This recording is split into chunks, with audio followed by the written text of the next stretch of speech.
With high expectations comes heavy frustration.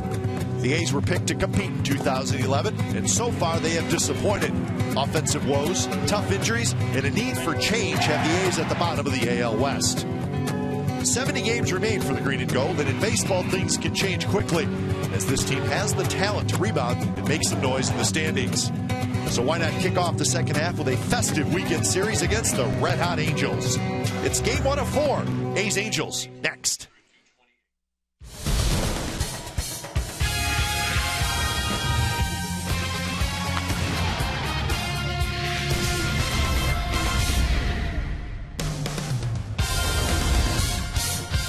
Well, the second half of this 2011 season starts tonight at the O.co Coliseum. Howie Kendrick, he's an all-star. He and his Angels teammates in town for a 4-game series. Jamal Weeks at the top of the A's order, top of the A's batting order tonight. And that is the starting pitcher tonight, a very good Dan Haren. So we're set to go second half. A lot of work to do for the A's. It's the A's and the Angels coming up on Comcast Sportsnet California.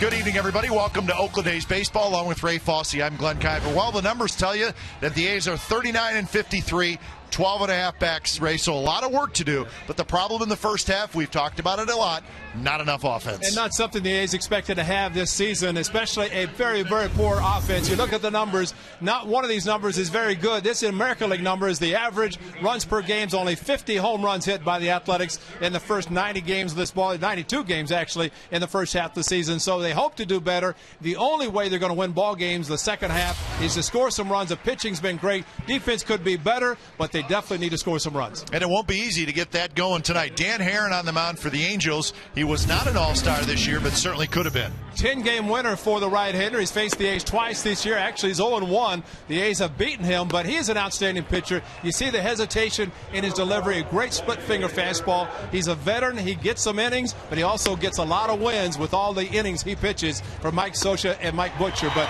an outstanding pitcher. Of course, the A's had him. We know what he can do because he did it so well for the Athletics, now doing it for the Angels. And the A's will send Brandon McCarthy to the mound, so a matchup of right-handers tonight in Game 1 of this 4-game series. And the A's, they need a win streak bad, and they're looking for some help tonight. It's Dog Day at the ballpark. Bring your dog, have a good time, and hope the A's start a winning streak tonight. Lineups at first pitch when we come back.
A's baseball on Comcast Sportsnet California is brought to you by AT&T and by Toyota.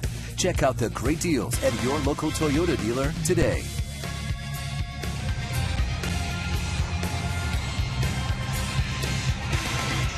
Friday Night Baseball from the O.co Coliseum as the second half starts tonight with the Los Angeles Angels of Anaheim in town.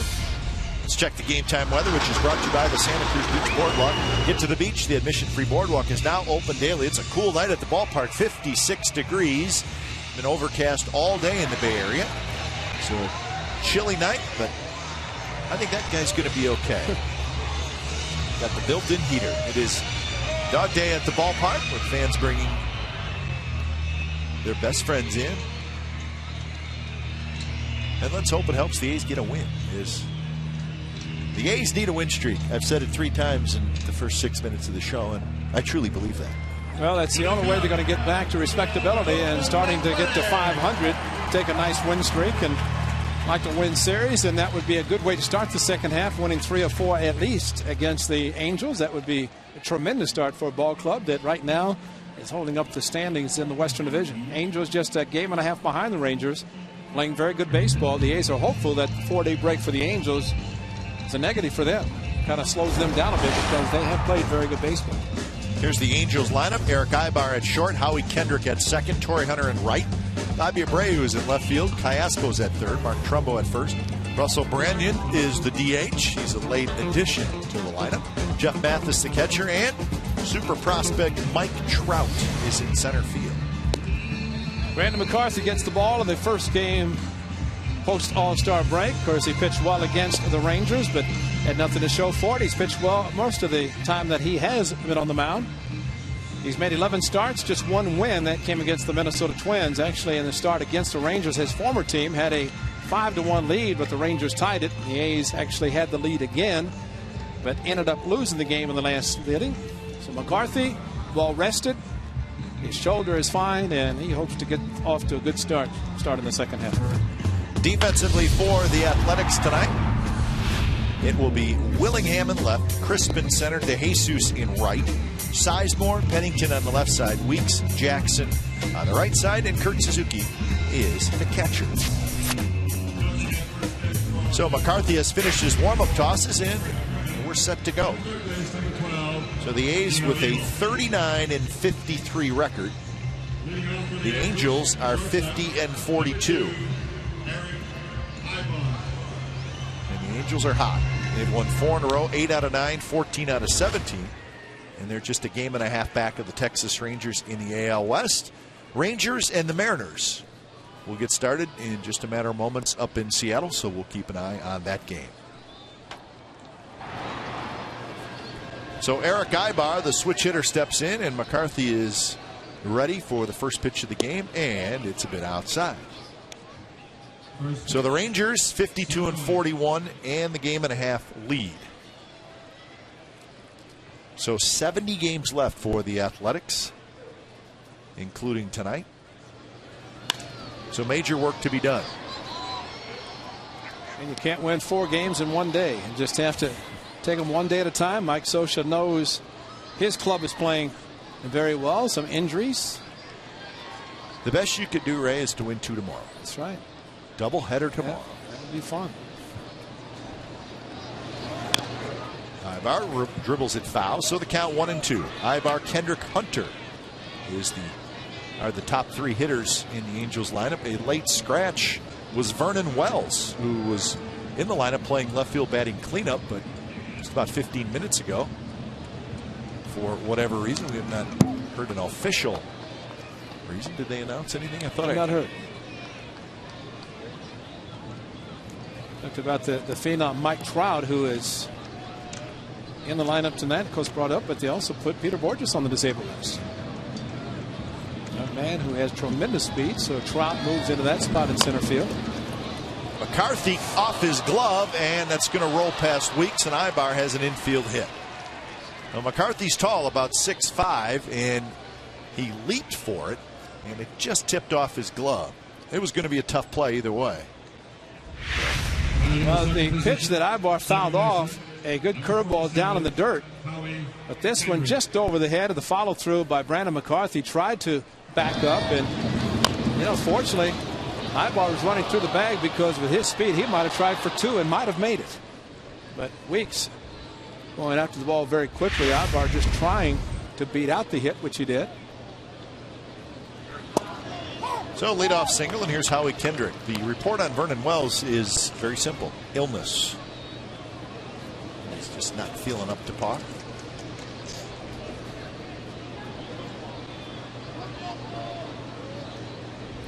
Howie Kendrick, 302 with 8 home runs, 29 runs batted in. And Aybar was leaning, and he just gets back.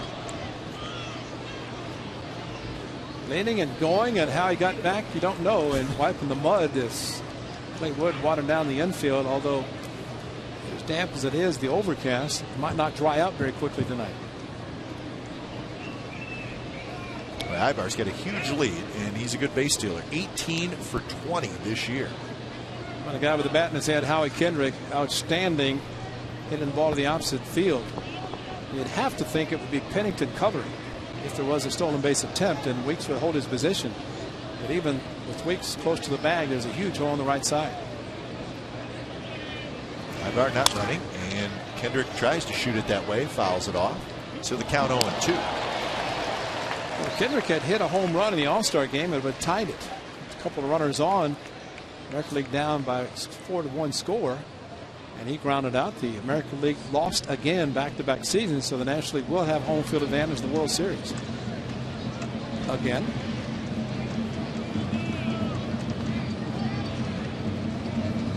Swing and a miss. So Kendrick strikes out, and that is out number 1. Oh, very good fastball is the outside part of the plate. The first one in this ball tailed back enough, close enough, that Kendrick thought it was a strike. May have been off the plate just a little bit, but the guy who has great back control is Howie Kendrick does. Sometimes it is better to pitch away. If you pitch him inside, he'll stay inside the ball and shoot it to right field. That's a big out, big strikeout. So Torrey Hunter steps in, runner going, pitch out, the throw is there, and it's not quite in time. Aybar steals his 19th bag. I think Bob Melvin knew that Aybar was going to be running. He was not able to advance, and the pitch out's there. Throw just a little high. And I think one thing Jemile Weeks is going to have to learn to do is make the tag and keep the tag there, as we have seen. Well, Jemile Weeks actually slid the bag, and because the infielder kept the tag, was able to get the out. Swing and a miss by Torrey Hunter. Now the throw just high enough that Jemile could not bring the ball down quickly enough. Looked like the left hand got on as he tagged in the midsection. But I always figure the head first sliding guy might overslide the bag. Stay on it. Push him off if you have to.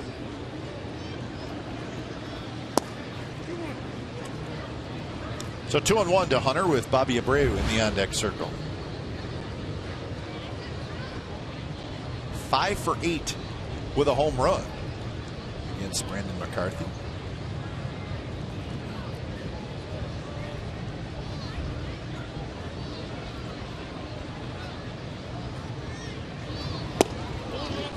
Close pitch, but it's now 3-1. Well, he had to start against the Angels on April the 26th and not fare that well, as he got 14 hits in 5 1/3 innings. Lost the game 8-3. But it's good to see the time that he took to get healthy, and since he has returned, he's pitched very well. He's showing no effects of the shoulder problem. Good pitch right there, and the count is 3-2. It's a perfectly thrown fastball. Hunter, for some reason, might have thought his ball 4 as he headed to first base. Maybe he knew the pitch was also very good.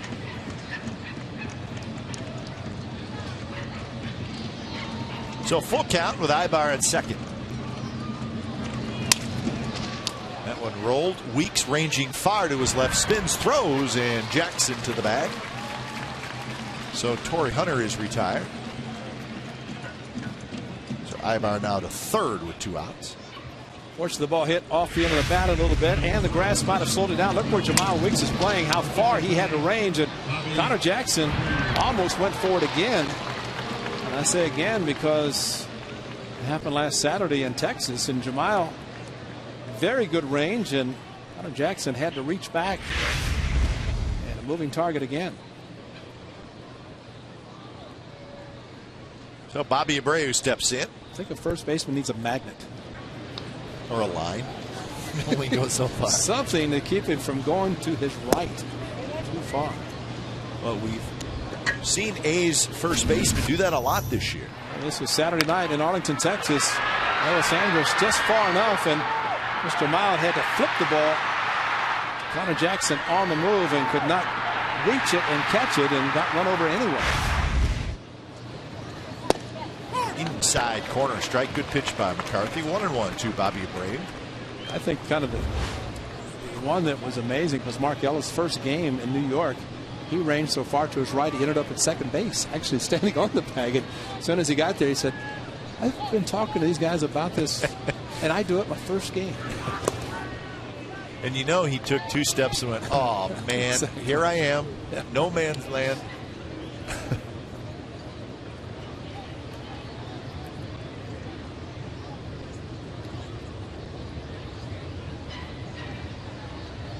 So 2-1 to Bobby Abreu, 277, 3 homers and 35 runs batted in. He rolls that one toward Pennington. And McCarthy gets out of the jam. Ibar stranded at third. We go to the bottom of the first. No score.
Take a look at the A's lineup for tonight.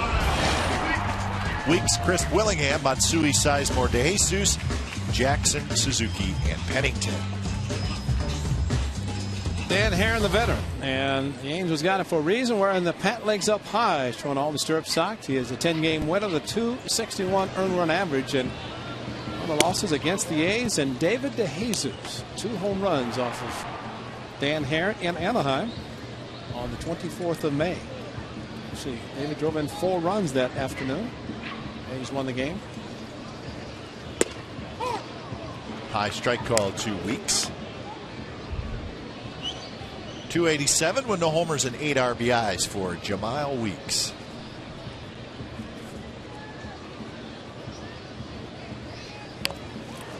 Bunted. Herron throws to first, and they just get Weeks, who tripped over the bag, but he is okay as he pops right back up. The defense for the Angels tonight lines up like this: Abreu in left, Trout in center, Hunter in right. Iaspo, Ibar, Kendrick, Trumbo at first. Mathis is the catcher. There's Mike Trout, who we've all read a lot about, and we're seeing him for the first time. Considered by many, whatever that means, to be maybe the best prospect in baseball, along with Bryce Harper. But Trout in the big leagues at the age of 19. There's something to be said when Alfredo Griffin has been around baseball for many, many years. First base coach for Mike Scioscia said that you watch Mike Trout, you don't even think he's a rookie, that he's acts like he's been around for 10 years. So that's quite a compliment to him. Been brought up the right way, and I could say more than anything, he's probably listened a lot to the veterans on this ball club. He is the youngest player in the major leagues. Mike Trout. Coco Crisp, the numbers. 267, 4 homers and 30 RBIs.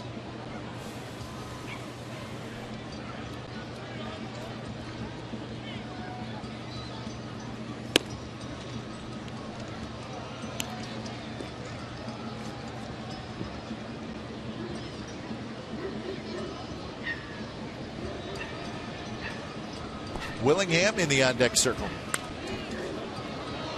So the A's are 23-21 at home, and they actually lead the season series against the Angels 5-4.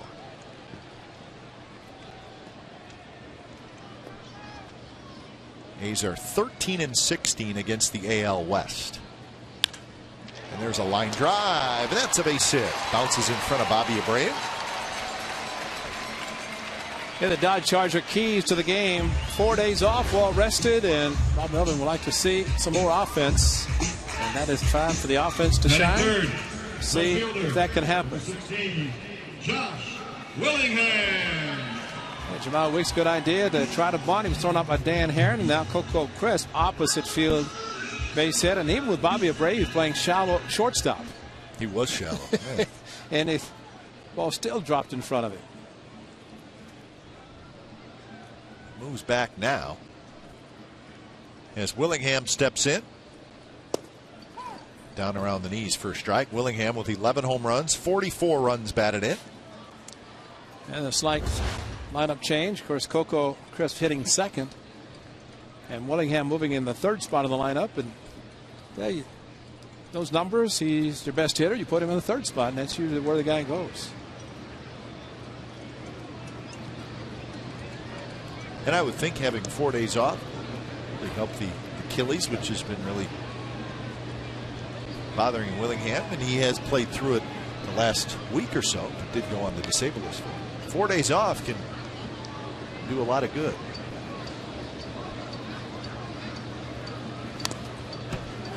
To the backstop. Of course, I would guess the A's would have played yesterday, but the doubleheader tomorrow gave them the Thursday off.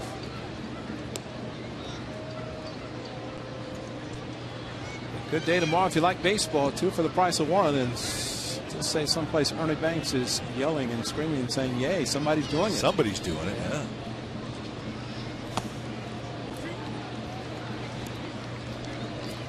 Watching some of the footage on MLB TV, and showed Ernie Banks' induction in the Hall of Fame. He said everything is perfect, beautiful sunshine, lots of people, so let's play 2. Yep. You know, and he means it too. Oh, absolutely. Guys don't like it, didn't like it when he was saying it, but there were a lot of doubleheaders during his time. Ernie would be psyched for tomorrow. Oh, man. He would be. I mean, he might even show up just to be here for a true doubleheader.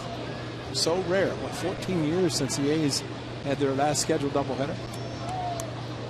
And we'll be doing the second game tomorrow right here on Comcast Sportsnet California. Saturday game of the week will take care of game number 1 of the doubleheader, and then 35 minutes in between games 1 and 2.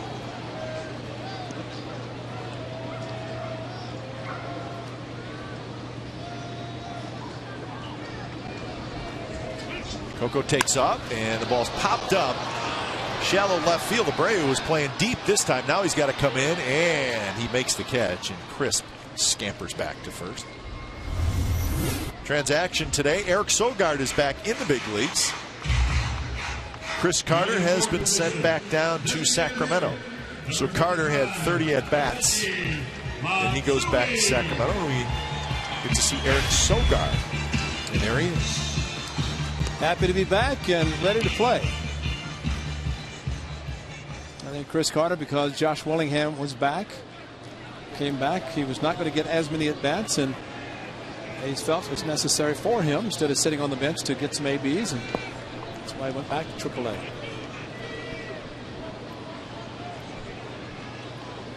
Matsui, the hitter.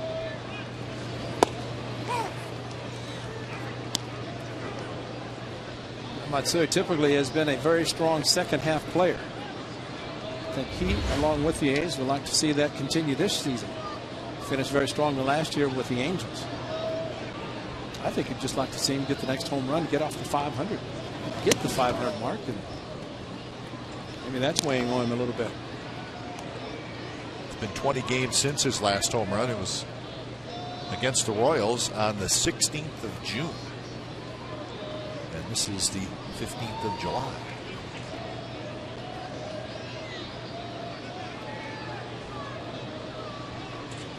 One and one the count with Chris at first.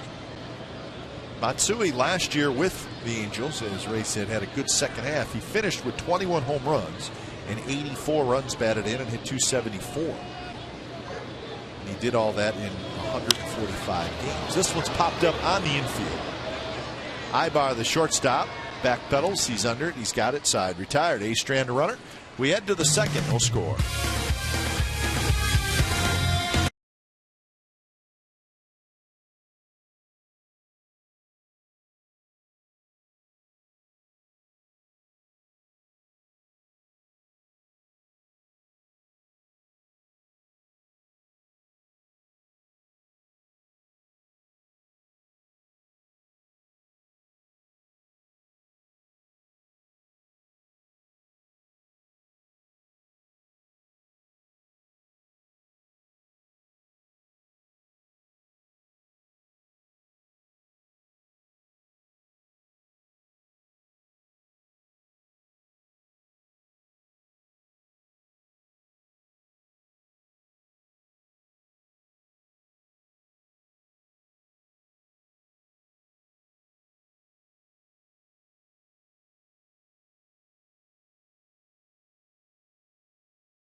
Second inning. Here's our Subway Eat Fresh Ask Glenn and Ray question. Stu from Paso Robles asked, what did you guys think of the All-Star game?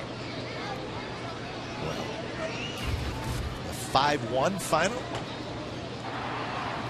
Certainly would like to see the American League win. I like the All-Star game. I know there's a lot of criticism about it. It's not what it used to be. Guys leaving early. All that is true. But when I sit down to watch it, I enjoy it. I like watching all the great players. And congratulations to Gio Gonzalez, who came in the 8th inning facing Jay Bruce, the pinch hitter, and struck him out on a 3-2 fastball. A little smile going back in the American League dugout. But I think the rule that has applied the last 2 years really affected the American League with regard to starting pitchers. Howard Kendrick, an all-star, and played. Jared Weaver started the game. Gio pitched the 1/3 of an inning. Callaspo slices one, but Willingham on the move. Gio, the thing that Bob Melvin was concerned about was that he got up and sat back down. Got the haircut, though. Gio always gets a haircut, trimmed, and facing Jay Bruce, and struck him out on a 3-2 fastball. And it was smile, high fives back in the dugout. And he would have gone back out for the 9th, according to what he said and Mike Maddox said to him. But the rule that so many pitchers were ineligible because they started Sunday, that's applied the last 2 years, that has changed now for the future, that they will be eligible. Even if they do pitch Sunday and they can pitch an inning. So that rule really only lasted a couple of years, right? 2 years. Yeah. Last year and this year. And I think it's a good rule, at least to not have, because if that game means so much, you want your best pitchers. If they can only pitch an inning or face a batter, you want to have them. And reading some of the comments from the National League players said, wow, we're happy all those guys weren't able to play and Verlander? pitch. Yeah. CC Sabathia. I mean, just Hernandez. Yeah, a lot of pitchers that were not able. Nothing against the ones who were there, but still, a lot of top-line pitchers were not eligible. But that will change in the future. Mark Trumbo drops a single into right field. So that's a one-out single for Trumbo. But now you're hearing, and I don't know that Major League Baseball will do this, but I do think it's a good idea, and people are starting to talk about it. Make the All-Star game on Wednesday. Yeah, so that gives an extra day, and then just make it uniform where everybody starts on Friday, which is not a bad idea. Mandatory 4 day. I know John Farrell said that now the manager, former pitching coach, and he realizes as a pitching coach that you don't want to burn the guys, letting them pitch on Tuesday and to the backstop, and Trumbo to second base. Asking Bob Melvin about Gio, and he said his concern was the fact that he got up to warm up, then sat back down. And as a manager, you're saying your starting pitcher do that. It concerns a little bit. Hard curveball, not able to be blocked by Kurt Suzuki. So Jared Weaver, and of course he started, said, how much were you going to pitch? 1 inning. That's it. Yeah. And so he could have done that had he pitched Sunday. I do think everybody should have the same amount of time off. I agree. And after baseball's a grind. 4 days off is probably about legitimate time. It's all about the schedule maker. We're just trying to help. Big shift on for Russell Branyan, Jamal Weeks in right field. Good pitch inside corner. This time the A's were in Anaheim at afternoon game. Russell Branyan came within maybe an inch on the end of his bat of tying the game with his first at bat as a member of the Angels. We were convinced that it was a home run. Sounded like it, but he said just a little bit towards the end of the bat. But he crushed it, and fortunately it was straightaway center. And was brought down by Coco Crisp, giving the A's a 4-3 win.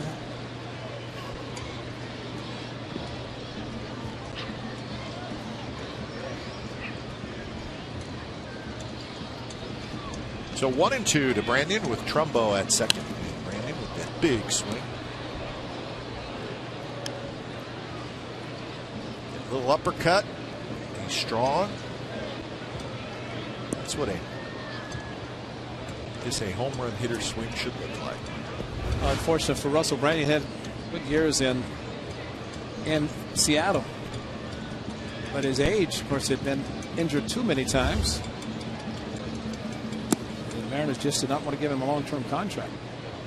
I think he thought he was going to get at least a couple years. And numbers he put up, I would think so.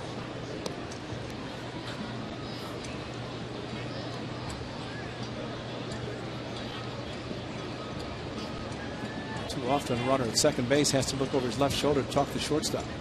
Pennington about 6 steps behind the bag.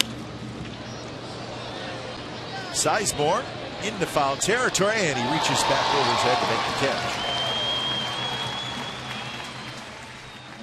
Visit the Chevy Ride and Drive event in Parking Lot A before the doubleheader tomorrow, July 16, when the A's play the Angels, to test drive a new Chevy. You get an A's rally cap and a ticket to a future game just for taking a test drive. Ask for the Corvette. Grady, you'll be out there driving a Corvette, probably test driving, won't you? Yep. You're dying to do that.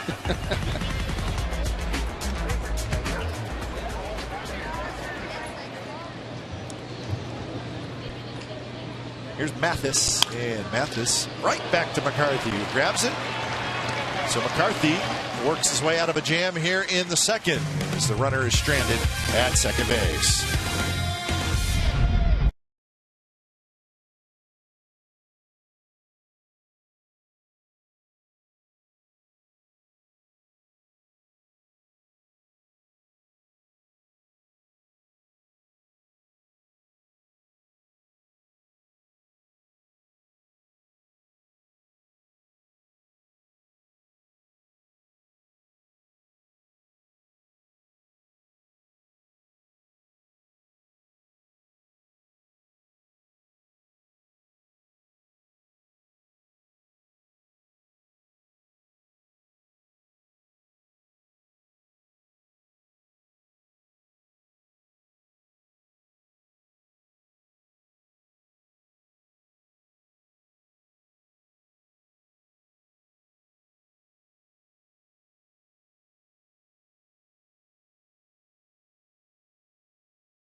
California is brought to you by Jack in the Box. For a limited time, Jack's really big chicken sandwich combo is back.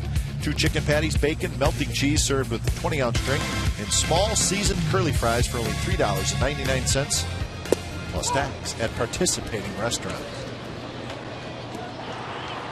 Scott Sizemore to lead it off, followed by DeJesus and then Jackson. Bottom of the second inning, no score. Danny Herron gave up a hit to Coco Crisp in the first inning.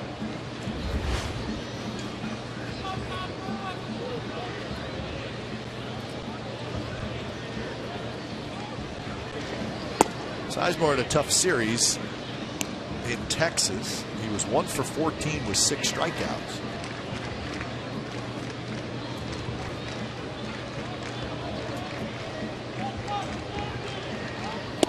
That's why a lot of times guys do not like to talk, do interviews to talk about good things that are happening, because all the press for Scott Sizemore when he's playing well.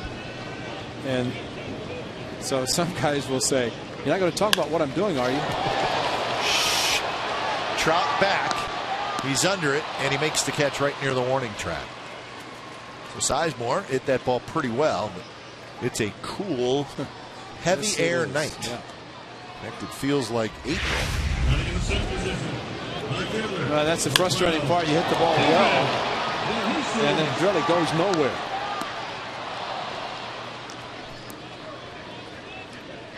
Trout, like Borges, covers a lot of ground in center field.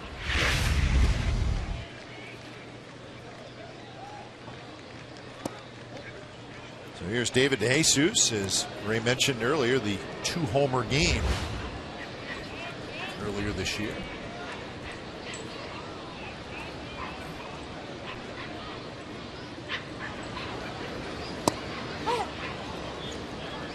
It's amazing watching Gan here and pitch. You could really say he's a 2-pitch pitcher.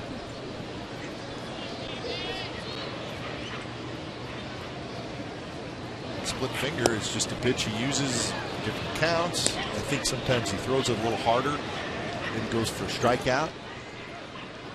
Well, he also remembers what he threw to David DeJesus, and hit 2 home runs and driving 3 runs in his first 2 at-bats.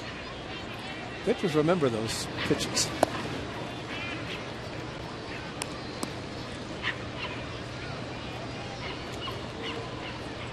So 2-2 the count to DeJesus. 220 overall with 5 homers.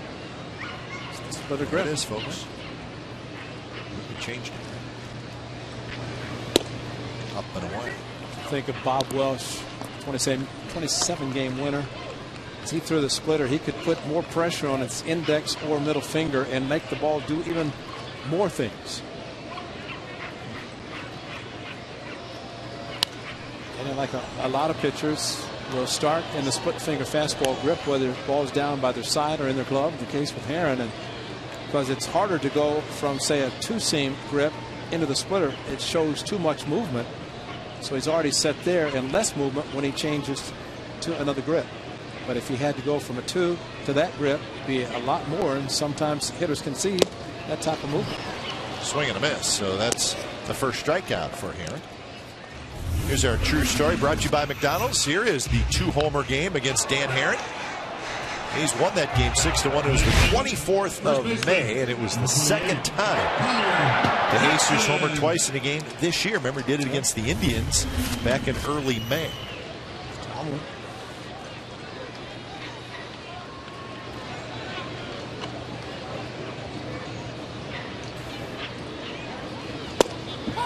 First pitch to Connor Jackson is in for a strike.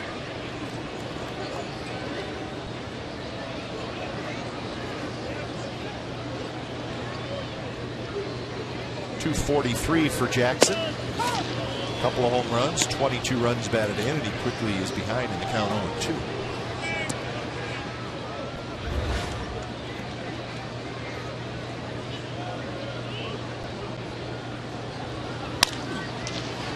Toward third, where Callaspo has it, flips it across, and Danny Herrin has a 3-up, 3-down inning. We move to the third from the Coliseum, no score.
McCarthy and Herrin are locked up early.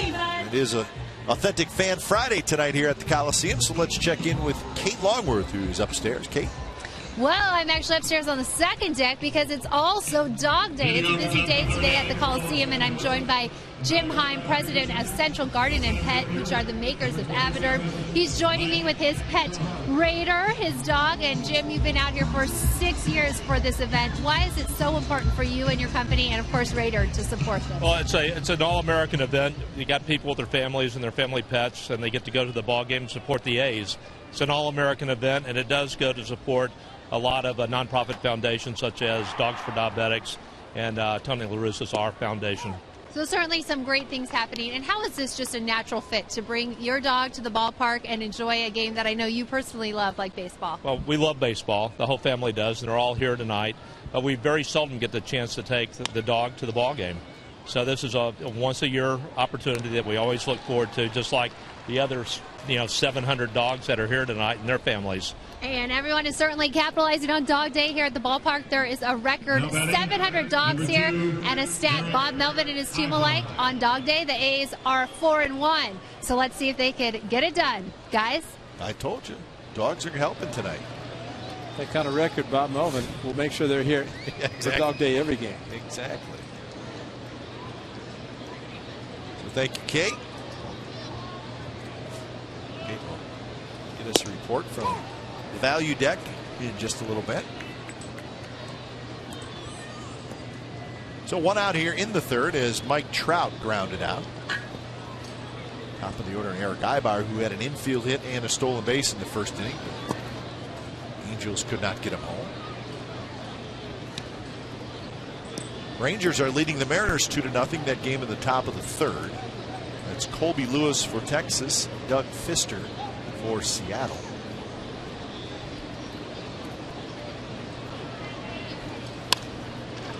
Well, the Mariners are hoping that the same thing does not happen to them that happened to the A's. The A's went in and actually were 8 games behind the Rangers, left town 12 back. And the Mariners were, what, 6.5 or 7.5 starting last night. They lost the first game. Yeah.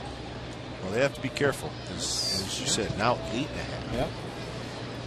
They have a 4-game series. And Ibar goes around, so that is strikeout number 2. So 2 outs here in the third. A's versus the West this year. Number 47, Howie Kendrick. 5-4 against the Angels, 4-6 of both Seattle and the Rangers. Then you see the games left. Now the numbers against the Rangers, actually it's reversed because the A's were ahead in the series prior to this past weekend. They also lost 2 of 3 against the Mariners. So in this stretch of 11 games, 3, 4, and 4, 7 have been played. The A's 1 and 6. And no doubt a stretch in which the A's had hoped to play much better to stay close in the division. But as we talked at the beginning, still time left. Now the Rangers have won 8 in a row. The Mariners have lost 6 in a row. So that right there is 6 games in the standings in a short period of time.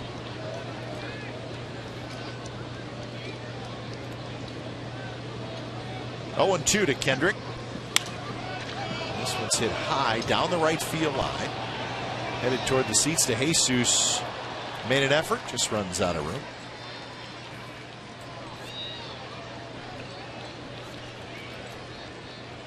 Last night in Seattle, Derek Holland, a shutout. And of course, Holland shut out the A's last Thursday, so 2 consecutive shutouts for the young left-hander. After going 2/3 of an inning his previous start. That's right. That's the mark. Drilled, and it's going to be over Willingham's head. Willingham picks it up quickly, and Kendrick is going to have a 2-out double.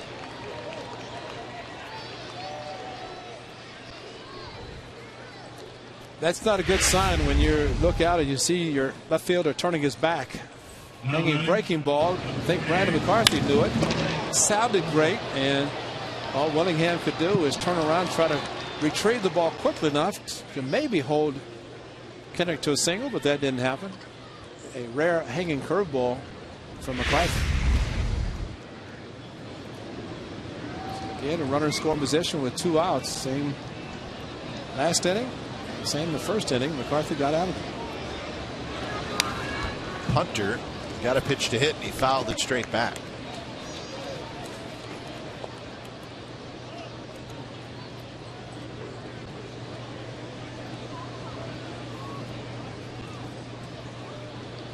Hunter grounded out to Weeks in the first inning.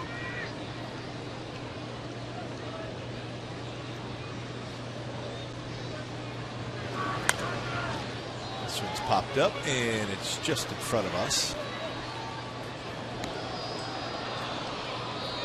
You mentioned Vernon Wells scratched prior to the ball game, but he started to swing the bat a lot better. Of course, the always dangerous Torrey Hunter. We'll see him be very aggressive as he has been so far in the first 2 pitches, especially with the runner in scoring position. He feels his job is to drive in runs, and it is, especially where he hits the batting order and the time he has spent with the Angels and the years before that with the Twins.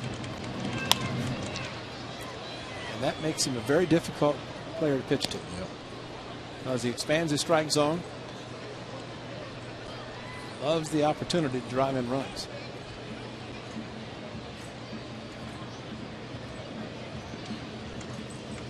Behind in the count, 0-2.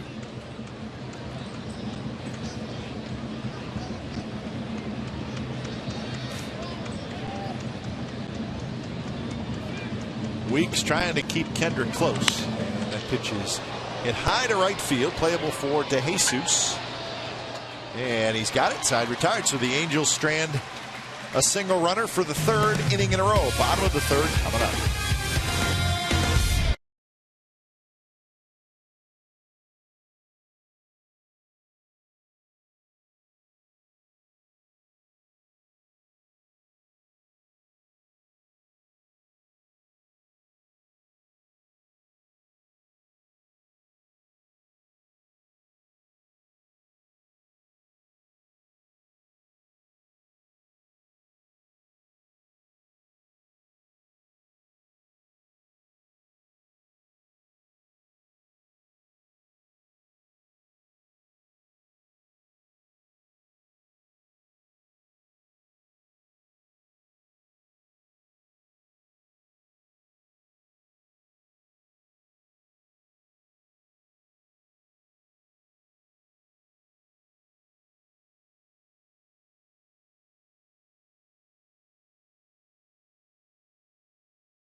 The A's play the Angels. That's this Sunday. To get your limited edition MC Hammer bobblehead presented by Supercuts.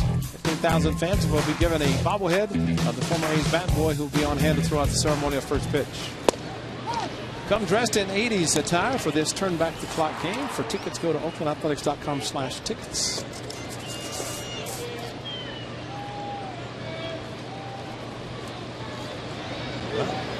Sometimes you get lucky, right? Get the bobblehead ahead of time. I got an MC Hammer bobblehead.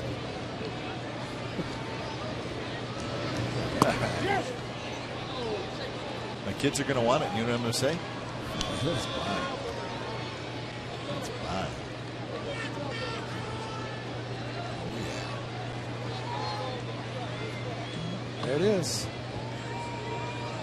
Awesome.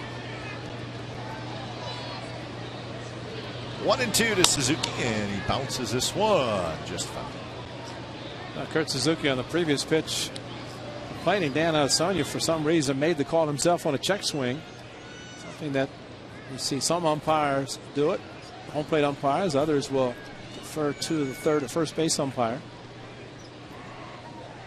I think Kurt feels like a lot of players do, that it's hard for the home plate umpire to concentrate on the pitch being thrown and also watch to see if he swings or not. Kurt stays alive on that one. Here's your umpires. Dan Iasonia, who's calling balls and strikes. Dale Scott will be back there tomorrow. He's the crew chief over at first. Behind the plate Tuesday in Phoenix, the All-Star game.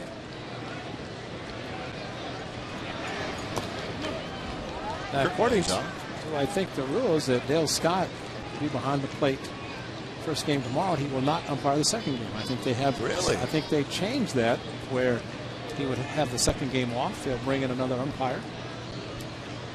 Saw one recently on a day-night. Most doubleheaders now are day-night doubleheaders, but even in that, those games, I have to check with Matt Weiss, see if somebody new is coming in. Shot past the diving Callaspo, and it's going to head down into the corner. And the A's are going to have a leadoff double here in the bottom of the third.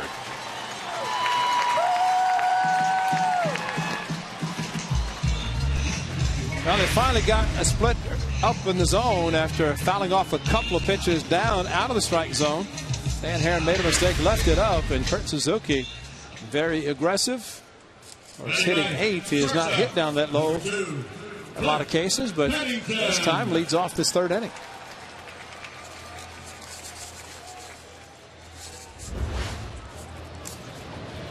So see if Pennington can get him over or maybe get him in.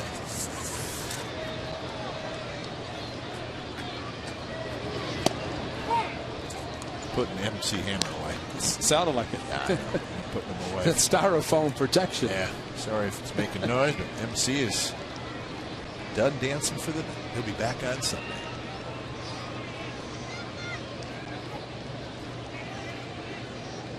Oh, 1 to Pennington. Bunt attempt. It's a good one. Cayaspo will field it. He'll throw just in time to get Pennington. Suzuki to third with 1 out. I think it's a very good play. Cliff Pennington, a shot, his first pitch to try to get him over, could not do it, and then sacrificed. Get the runner at third base, a very tough pitcher in Dan Haren. If you can get on the board, the infield will play in. So it'll be up to Jamal Weeks to try to score the runner from third in less than 2 outs.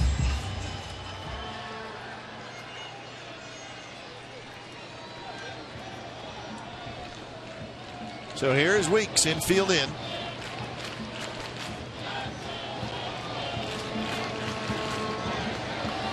And Weeks loops one down the left field line. That'll drop foul. Well, it'd be a great way to start the second half of the season with a runner at third, less than 2 outs, and get him in. It's been an issue. It has been. And I think a lot of times a hitter will make it more difficult than actually what it is. Pressure's on the pitcher. Outfield is playing very shallow, infield in, so it really helps a little bit for the Angels to play as shallow as they are in the outfield. Another little pop up. That one into the first row right behind the A's dugout. So it's 0-2. So this is where we talked about that the splitter that Dan Haren throws a little harder when he really wants a strikeout. Got a good catcher in Jeff Mathis to block the splitters in the dirt.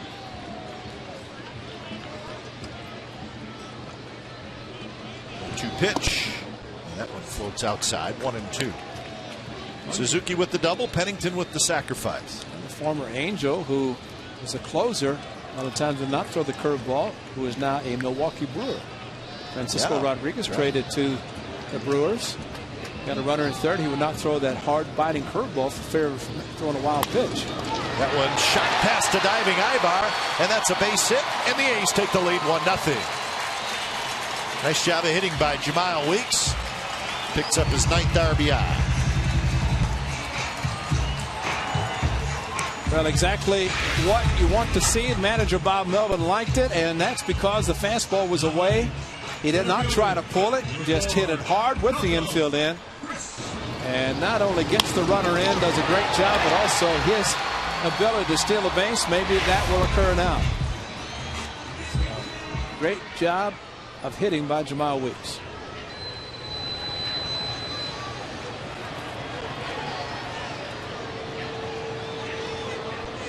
So here's Coco Crisp.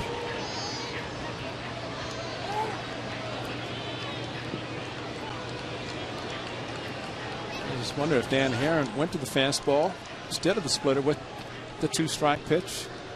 With a run at third, maybe thinking about it.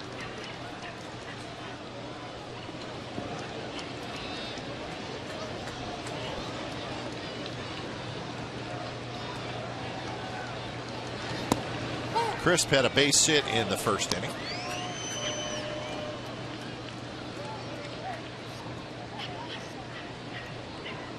Weeks, the runner at first, has 7 steals. He's been thrown out 3 times.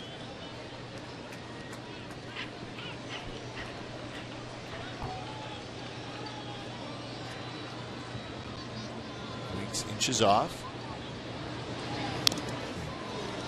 Just got a piece of it, rolls it behind the catcher.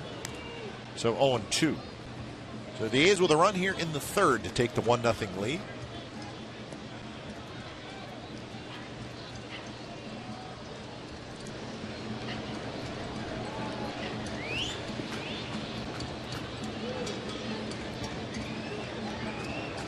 Big hole on the right side. outside quick throw to first, and Weeks dives back. Jemai could have taken off on that pitch because he had a walking lead, almost a running lead, but stopped. He actually looked like he's going to take off, got off a little bit far, but one thing about Jeff Mathis, he will throw. In this case, throwing behind the left-handed hitter, throwing from his knees.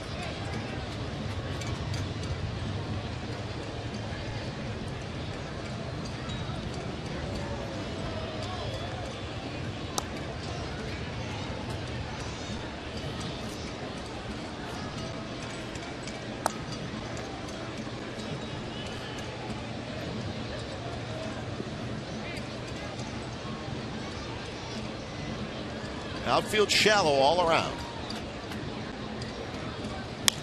Coco rolls and foul. I think the Angels might be saying, does the sun ever shine in Oakland? Remember they were here mid-May and had the back-to-back rain delays. Yep. One game started, what, about 8:30? The other one about 40 minutes late. That's right. That's right. It was 2 nights in a row. It was back-to-back games. 2-game series, and the A's won both. Gio, the recipient of all the run support, 14-0 second game. Weeks is running, and it's a one-hop shot to Kendrick, who knocks it down, picks it up, throws out Coco Crisp. So 2 outs, and Weeks is now in scoring position. And they had the right guy covering. If Kendrick is the one covering on the stolen base attempt, then that's a first and third, kind of like a hit and run. Straight steal by Jemai Weeks on the 2-strike pitch. Coco hit it well, but right to the second baseman, who was holding his position.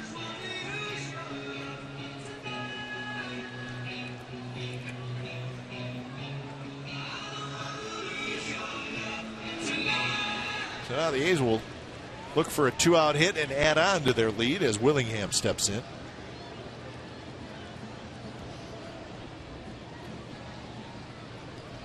Willingham hit a fly ball to shallow left field in the first inning. Off the plate. I mentioned the 4-day All-Star break. Josh Willingham left Arlington, Texas after the final game on Sunday, flew down to Alabama, and with his wife Ginger presented a check to the Josh Willingham Foundation for the people in his home state that unfortunately went through the tough tornado.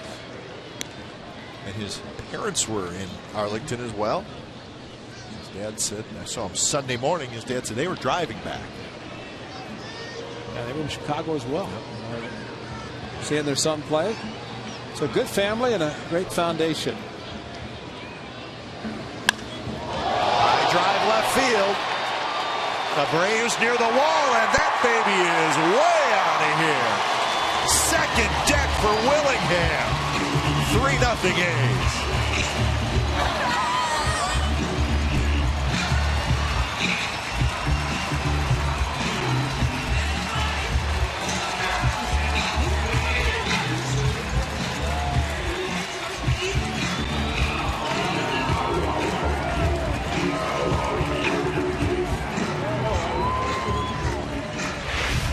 Well, he finished the All-Star break right in front of the break, hitting a home run off of Kobe Lewis. But wow, to start the second half with this monster shot, how far will it go? Bring your glove. Wow, that's above the walkway at second deck. That's one of the furthest home runs I've seen hit here. Yes. Think about that. Very seldom does a ball go into that second deck, and that one was about 8 to 10 rows up into the second deck. Wow.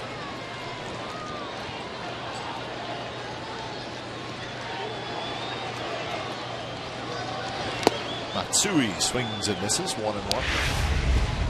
Boy, Josh Willingham, just watch it in Ultramo. He has got it together. Very, very strong, very powerful, and a great follow through. Both hands all the way through on the follow through. And whatever it takes to generate that much power, he did it. Soft line drive, but Kendrick was playing out there. Side retired. Damage done by the Athletics. They score 3.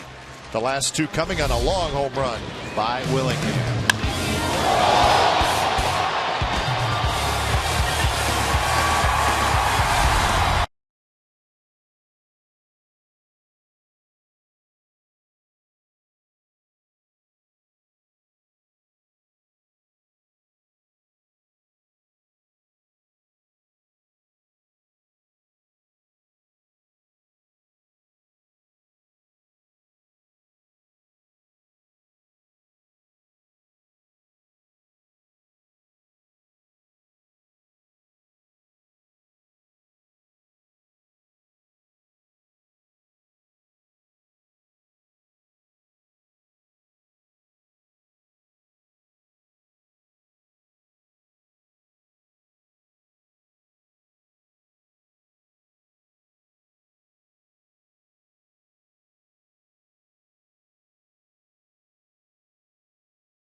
So the A's lead 3-0. It's the fourth inning. Bobby Abreu, Alberto Callaspo, and Mark Trumbo for the Angels. So Brandon McCarthy has a 3-run lead.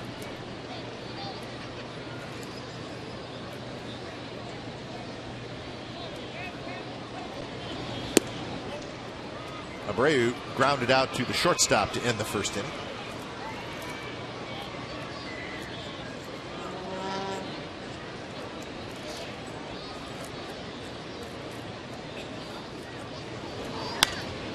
Sliced foul.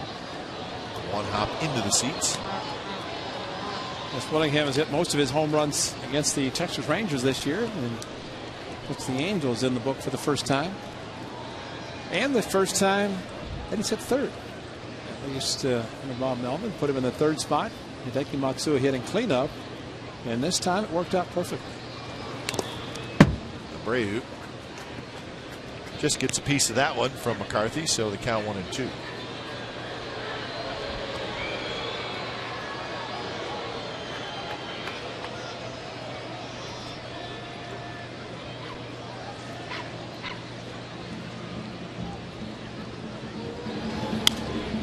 Another foul ball. This is what Bobby Abreu does.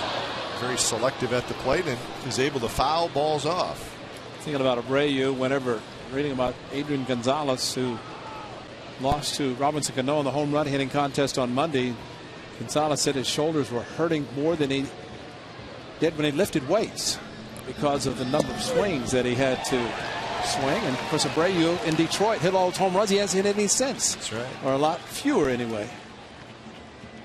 So one out on the strikeout by Abreu. Here's our trivia question brought to you by AT&T. Who was the last Angel pitcher to win 20 games?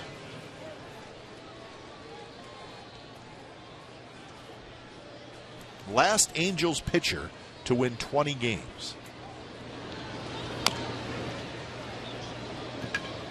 Well, they've had some good teams the last 10 years.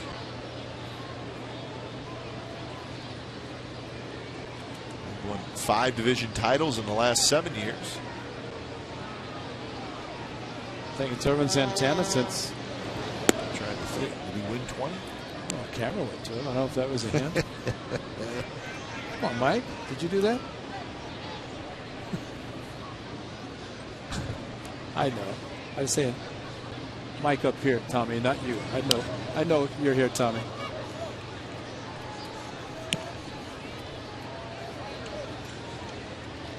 And Tommy Adds is trying to fool us by showing Ervin Santana.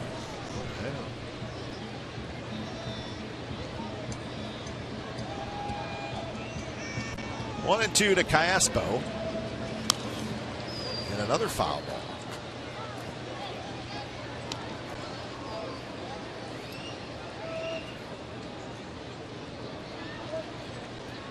It's a good battle here. Callaspo lined out to Willingham in the second inning.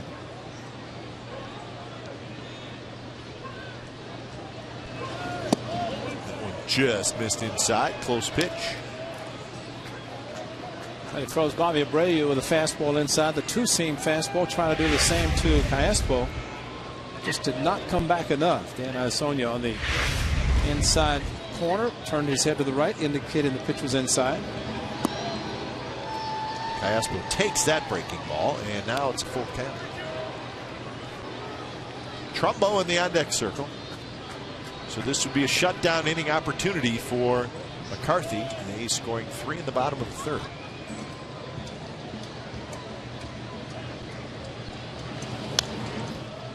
Foul ball.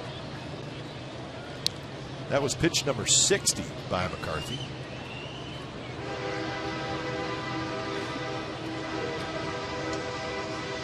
You think we're in Seattle with Sounder? Sounder, yeah.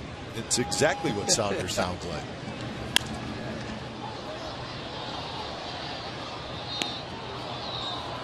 Speaking of Seattle, Rangers still leading 2-0 over the Mariners. That game in the 4th inning.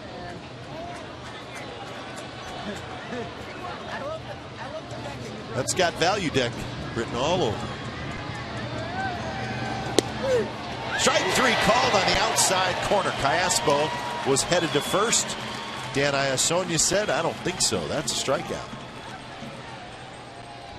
A fastball inside to Abreu, and now the outside corner. Mark Trumbo. Wonder what Tommy Cam shows on this one. Yeah, just what I thought. That's the old angle of the home plate umpire, and Crespo, I think, probably will look at that and say, I thought I was right. But too close to take. Good location outside after going inside a couple of times.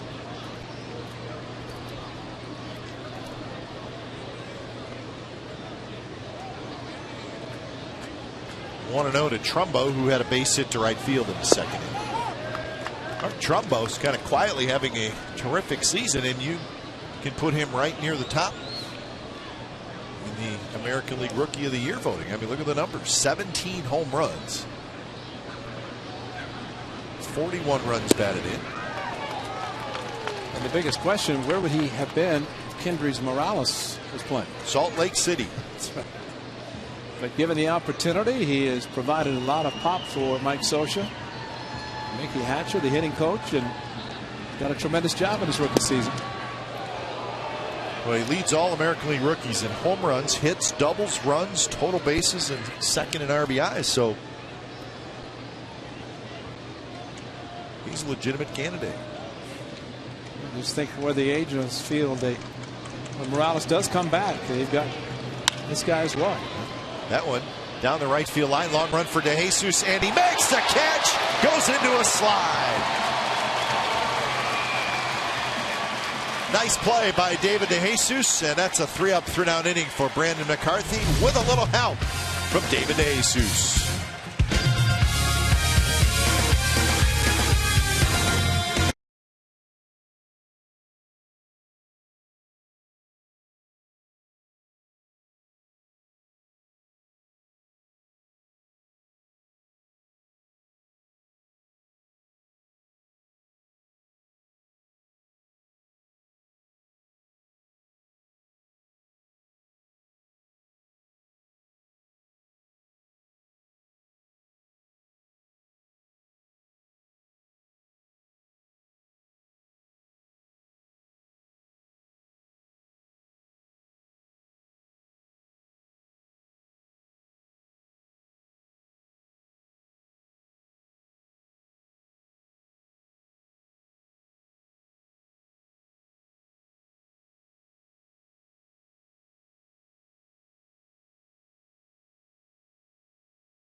Scott Sizemore swings at the first pitch and hits one toward right. Hunter's there. He's got it. For the first time in 14 years, the A's are playing a scheduled doubleheader Saturday, July 16th. That's tomorrow. It's against the Angels. One ticket is good for both games. Two for the price of one. The first game begins at 1:05, with the second game starting 35 minutes after the completion of the first game. Tickets go to oaklandathletics.com/tickets. Be out here. If you can't, then you get to watch the second game right here on Comcast Sportsnet California in high definition, of course. Cahill will be out there tomorrow. Pitch game. Cahill, Weaver. Game one. Worth coming out right there. And then you get a second game. Harden and Santana.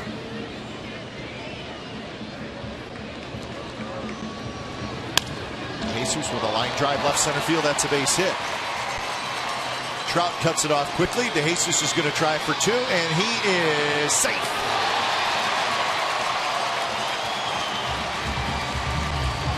There's no doubt manager Bob Melvin still at about 30 games managing, really enjoy seeing this kind of hustle. David DeJesus thinking two as soon as he hit it, rounding first base and did not hesitate.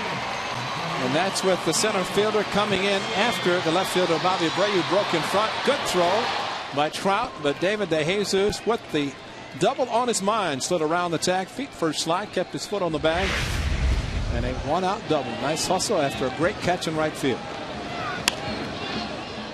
So here's Connor Jackson. First pitch rolled foul. So the double by DeJesus, hit number 5 for the A's off Danny Hare. He has not walked anybody. He has struck out 1, and this will be pitch number 60.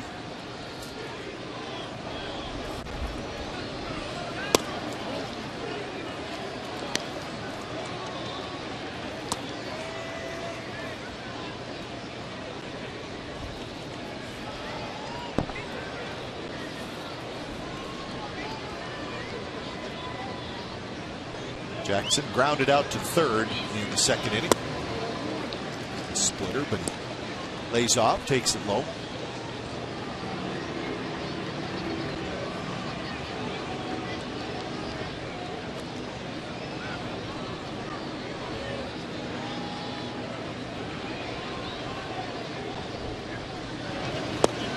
Good pitch there.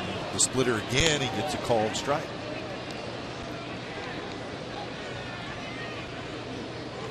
Splitter that Dan Heron's throwing the different speeds. Of course, uses one simply as a changeup, just a change of speeds. But Josh Willingham hit was 87, so you can look at that as being any number of pitches. That's a good hard splitter taken this time by Connor Jackson. Like you said, fastball, splitter, 2-pitch pitcher, throw occasional slider. Anytime you can change velocity, change the grip, movement on a splitter, it becomes 2 or 3 different pitches. 3-2 pitch toward right center. Trout cannot make the play. Plays it on a hop. And they're going to wave home to DeJesus. And the throw to the plate is not in time. And scoring is DeJesus. Ball squirts away from Mathis.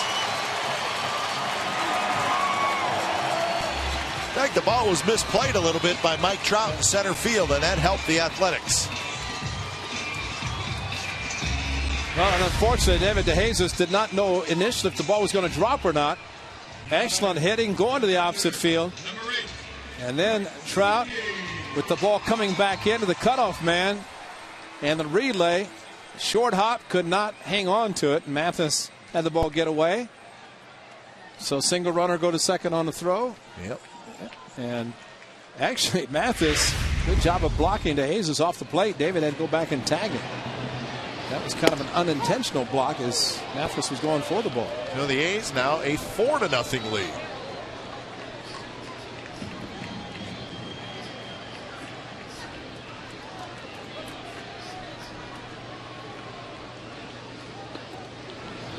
Suzuki takes a fastball first strike. Oh, Mathis trying to catch the ball, but look how much of the plate he has blocked, all of the plate. And the only way DeJesus really could get to the plate was go through it. But this time it went around him, and I guess you could say glad that Mathis missed the ball, because there's no way David was going to get to the plate.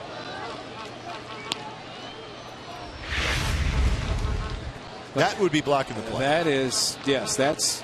And he was even moving over there, yeah. huh? And in that case, there's really no option for the runner except to go through it, because he has blocked it that much. He did not give him even a corner to slide to. There's a base hit to right field by Kurt Suzuki. Connor Jackson's being waved home. Hunter's throw is up the line a little bit. And Hunter now is the throw to Jackson. And they're saying Jackson did not touch home plate.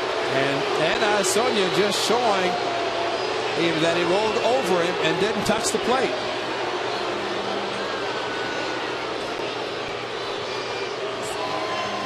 So back-to-back plays, and again Mathis is all over the plate. Now Sonia said that Jackson never got to it, that he kind of flipped him over, and that's why Mathis went back to tag him. And he's on the plate again. to throw up the line. He's going to be all over the plate. His right hand, right arm. Oh, what a blown play. How could you miss it that badly? Wow. He's looking right at him. I mean, sure, he flipped him, but watch the left arm right there. Oh, his hand's all over it. Wow. And Dan Iassogna looking right down at the plate. How could you miss it that badly? Wow. So Jackson, you saw really his entire forearm land right on home plate. But Pennington's outside retired. So with all that action around home plate, the A's get one, and there was a blown call. Wow.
Contest Sportsnet California is brought to you by Roaring Camp Railroads. Whether it's a steam train through the Redwood Forest or the beach train to Santa Cruz, Roaring Camp is the ride of a lifetime.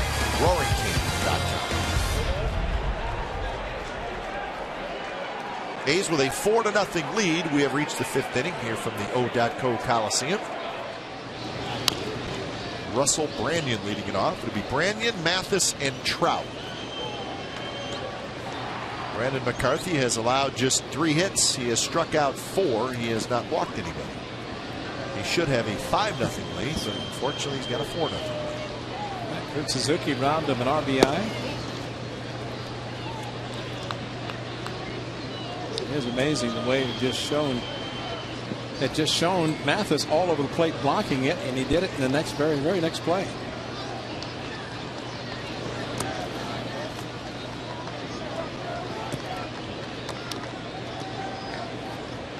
Branyan fouled out in the 2nd inning to the 3rd baseman.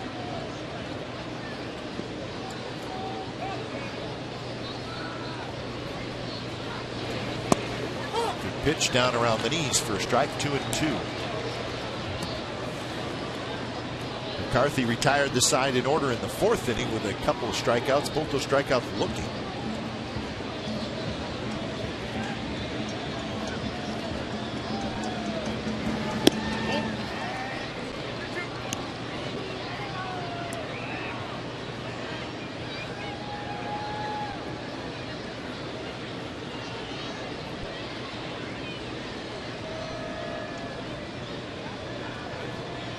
Pitch to Branyan is up and away, and it's a leadoff walk. So Kate Longworth is standing by. She is indeed in the Comcast Sportsnet value deck. Kate, I understand they have a giveaway tonight. What might it be? Well, every Friday there's a giveaway. You pay $12 to get in here. You get $6 back to spend here at the Coliseum, and you get a free gift. Today we are featuring these retro glasses, getting us ready for 80s weekend at the Coliseum. And I want to turn to the Calzert family here who drove all the way from Redding, California for Authentic Fan Friday. Dad, what brings you here to the Coliseum tonight? We're here tonight, family night with the Cavello Group. It's a great deal. Cavello Group sponsored. As a matter of fact, we had our name on the scoreboard tonight. And it's great having you here. And Janie, I understand this is your first ever A's game. What do you think about it? I want them to win. Well, they're looking pretty good for you guys right now. I think you brought some luck, and you're sporting the colors. Tell me about these special hats. Actually, the Cavello Group had them made just for the game. All right, well, these fans are truly authentic fans. And hey, up here in the value deck, Authentic Fan Friday, we wear our sunglasses at night. Right, Janie? Yeah. All right, let's go back to you guys. All right, sunglass giveaway. It's chilly, but the girls are looking good in their sunglasses. It's great to get a giveaway every Friday night. Right. No, the night we were up there, they were giving away the ski beanies. Needed them too. Yeah. Might need them tonight.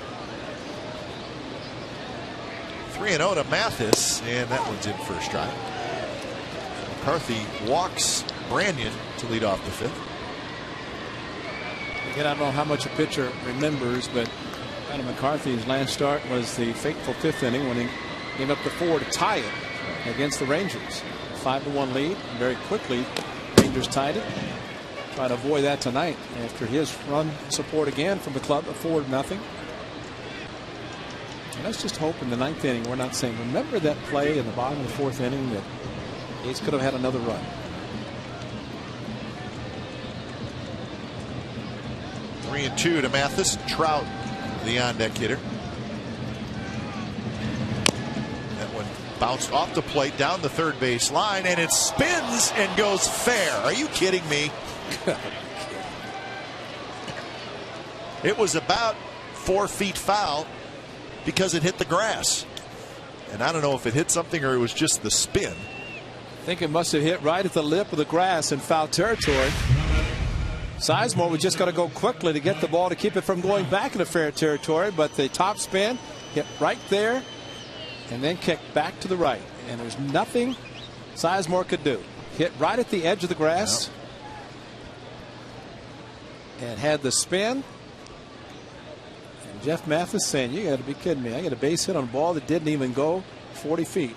So it's going foul. Probably a combination of spin and the grass lip that it hit. Either way, it's a base hit. 2 on, nobody out for Trout. Trout takes a fastball for a strike. Trout is 1 for 10 so far in the major leagues. Let's get a look at the youngster, just 19 years old.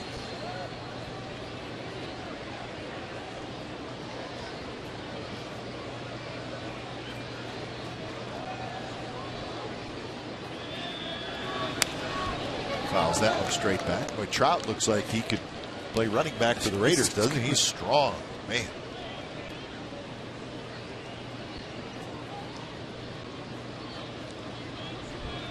Check his birth certificate. 19? Come on.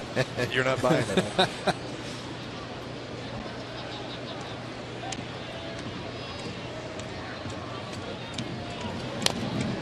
It's jammed there, rolls it foul. The media guide says 6'1", 200 pounds. He was the first-round pick in 2009, 25th player taken overall in that draft. Want to be in the big leagues at 19? That's amazing. Just 2.5 years in the minor leagues.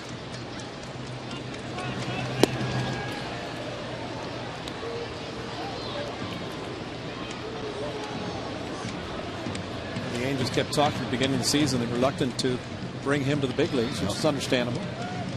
Try to get some time, but circumstances and injuries, and all of a sudden you start bringing up guys. I think Peter Borges, prime example of a young man who excelled, especially be put in center field in between a couple of Gold Glovers. Mike Scioscia, and he would build confidence in the players.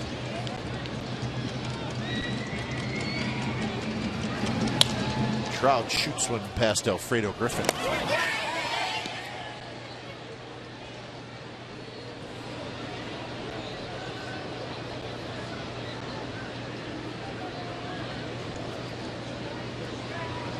In his minor league career, Trout hit .338. Did that in 250 minor league games.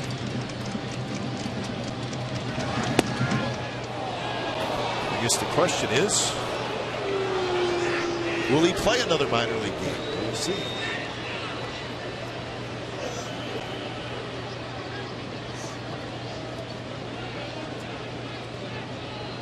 Chokes up a little bit on the bat. Not a lot, just a bit.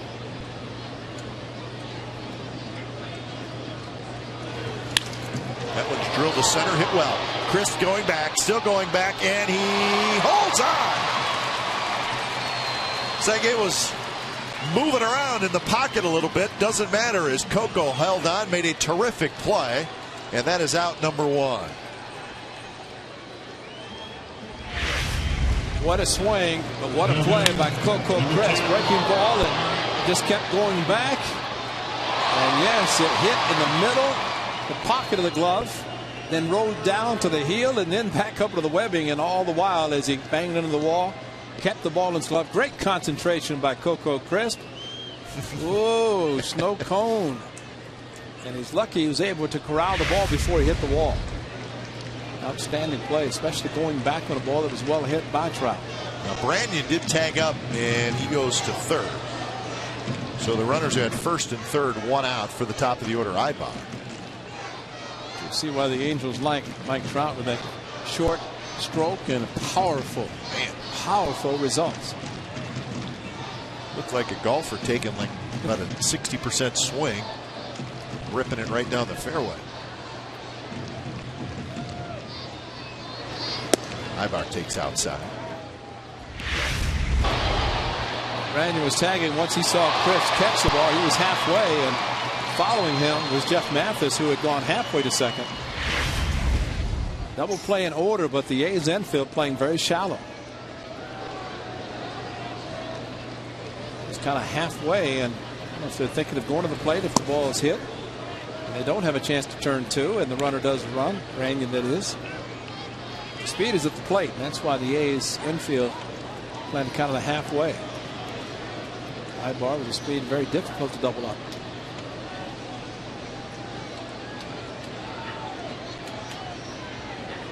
Ibar, an infield hit and a strikeout. And that one's drilled to right center field, and that's a base hit. One run scores. Mathis to third. He'll stop there. Ibar with a double. So the Angels are on the board. Ibar with the RBI double. So now the Coco Crisp catch looms even larger. Well, the 2-0 pitch, and started inside, came over the middle of the plate. And Ibar, a very, very difficult hitter to try to strike out, which ideally is what McCarthy would have liked. Now the double play no longer in order and trying to have damage control.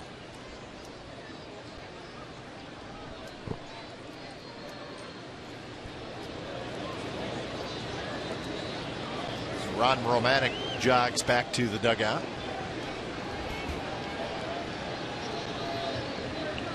Number 47, Howie Kendrick.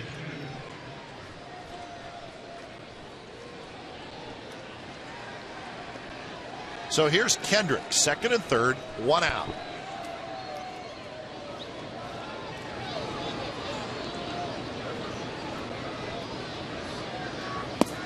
Kendrick takes down and away. Kendrick, an all-star for the first time this year.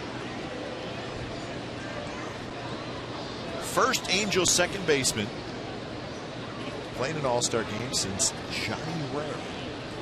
Johnny Ray back in 1988.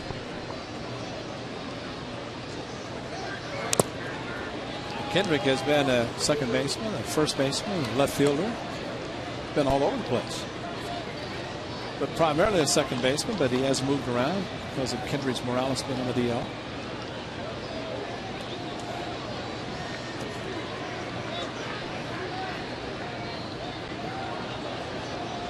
Middle infielders back, corner infielders in. Oh, foul. Well, we saw him a little bit in left field, and he did not look terribly comfortable. But he does look okay at first base. Strikeout would be huge. Going to get a 2-strike double in his last at bat. And he got him. And that's a big one, number 5 for McCarthy. Well, he stayed away as he did in the first inning. 0-2 fastball away. This was a 1-2 fastball outside also, and maybe even off the plate. Kendrick, no contact, and second and third with any contact at all, score runs.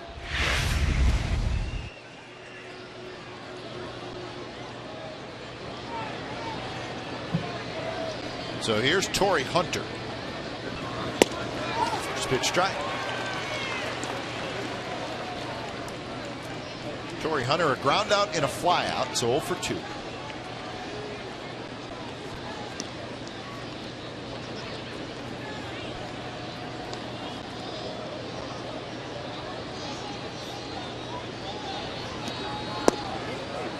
Close pitch, McCarthy. Probably doesn't want to look down to the bullpen right now. Well, he has thrown 95 pitches. Less time is caught when they retrieve the baseball that's out in the left field. You mean the one that's sitting on the warning track? Right. Swing and a miss. 92 miles an hour, but down around the knees from McCarthy.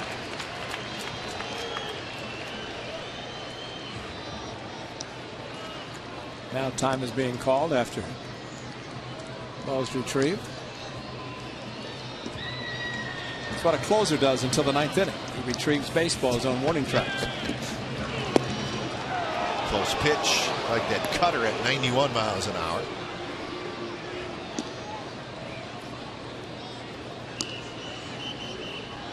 That Torrey Hunter is a pull hitter, but you keep pitching him away, he'll try to hit the ball to right field. And he's been featured quite a few fastballs outside.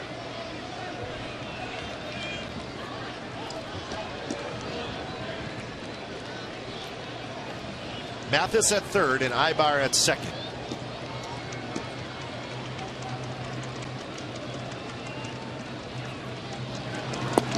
And did he go? Yes, he did. Brandon McCarthy strikes out Kendrick and Hunter with runners at second and third. Angels get a run, 4-1 A's.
The last Angels pitcher to win 20 games.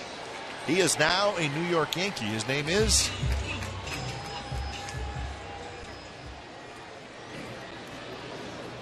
we'll give it to him. He's now a New York Yankee. Bartolo Colon. Is that right? And his name is Bartolo Colon. We would not lie to you. He won 21 games in 2005, and that was a Cy Young. That's right. And he's still Cy and Young, still pitching. Yes, he is. Pitching well. So that brings up the question. Tomorrow, Jared Weaver pitches. Weaver has 11 wins, so he's got a legitimate shot to win 20. And a little work to do yet. Sabathia with 13. Jurgens Verlander with 12. That's major league leaders. Tomlin with Cleveland. That's the man that De Jesus hit 2 home runs off. 11 wins. Jemile Weeks has his second hit.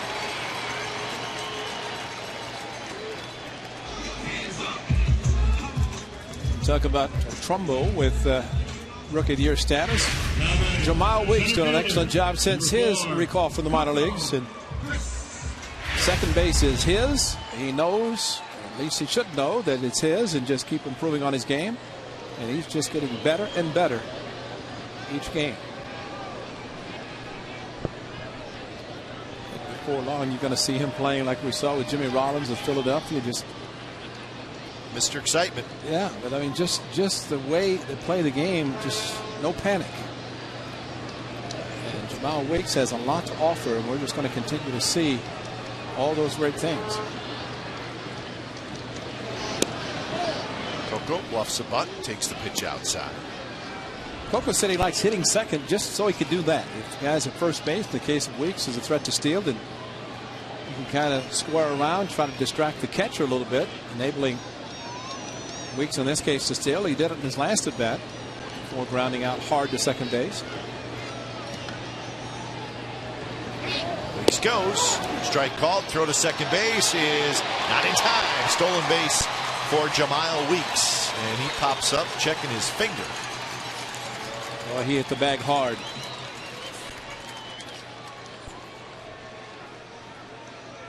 Well, he stumbled over the bag in the first inning as he went for the bunt. Got a great jump, great throw by Mathis right on the bag, and a quick tag by Kendrick. But check the left hand. Did he just get it in safely?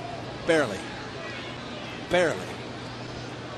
And see what Kendrick is doing, staying with the tag.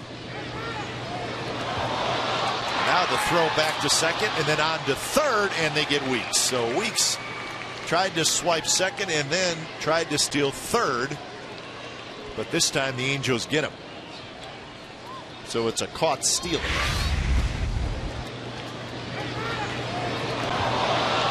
So he took off on the pickoff. That was the best thing to do, and well, he kind of stutter stepped and realized it had been caught.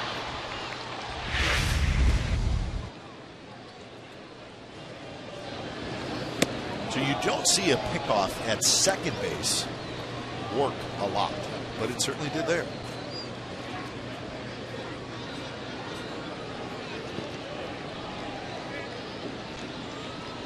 Now, Bob Melvin talked about trying to manufacture runs, and stolen base by Jemile Weeks. That was with really nobody out, and give an opportunity for Chris Coco to get him over and maybe get him in. Very high left center field where Trout to his right. He's got it. 2 outs here in the 5th. A's fans, meet tomorrow's future stars with our latest feature, Meet a Prospect. Today, we introduce you to athletics prospect Miller as he details his transition from football and basketball to the diamond. See us at California.com, your interactive home for A's baseball all season long. Miller played very well for the Sacramento River Cats.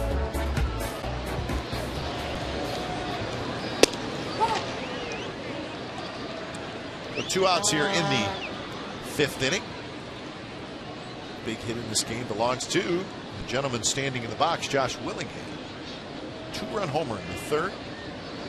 And we've decided it was one of the longest home runs we've hit in a long time. Longest we've seen hit in a long time. Second deck. We should say it again. 2 sections over from the foul pole. Second deck.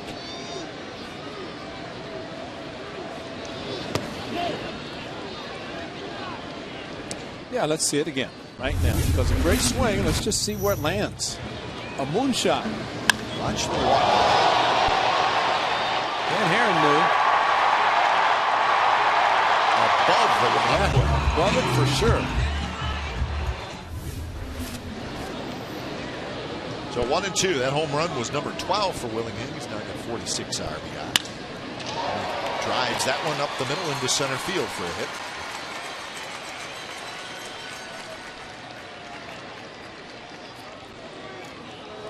You know, there are a lot of scouts that are following clubs as the trading deadline of July 31st without having to clear waivers or anything.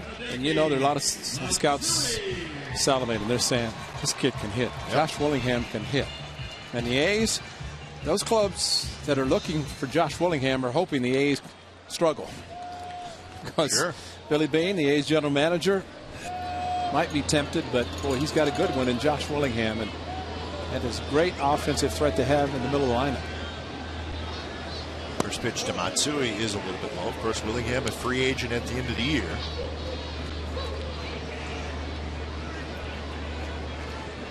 And there's always a consideration. You keep somebody, you get draft choices. And that free agent goes to another club if he happens to sign with another club. No doubt Willingham would be in that Class A category as a free agent. The A's are hopeful that he's in the green and gold for a while. 16 looks very good on him. 1-1 to Hideki Matsui. Foul to the left side. We got war number 16, a left-handed hitter, pretty good power hitter as well, and Jason Giambi. Still playing with the Rockies. Great beard.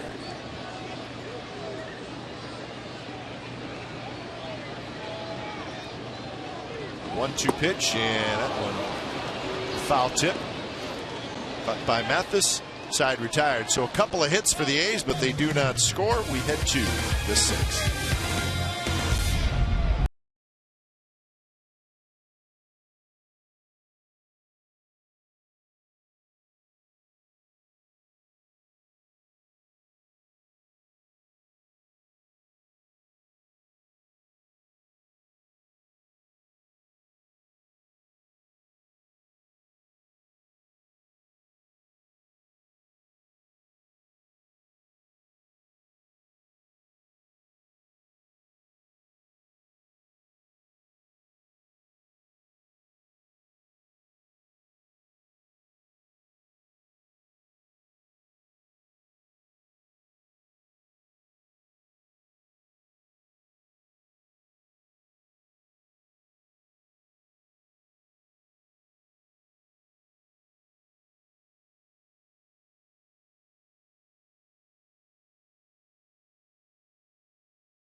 Is the top of the 6th inning.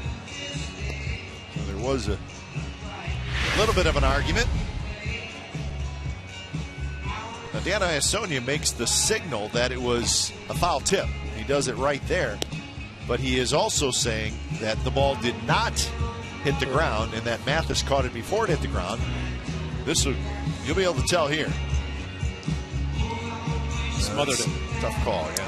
Yeah, it looked like the glove, the webbing of the glove hit the ground and the ball was in it. But it's very hard for the home plate umpire to see that. Yeah. And that's why you asked for the third base umpire who was in left field.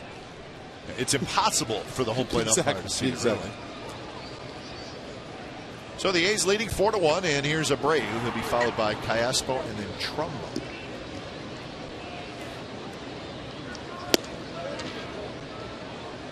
Angels got their run in the 5th inning, but it could have been worse.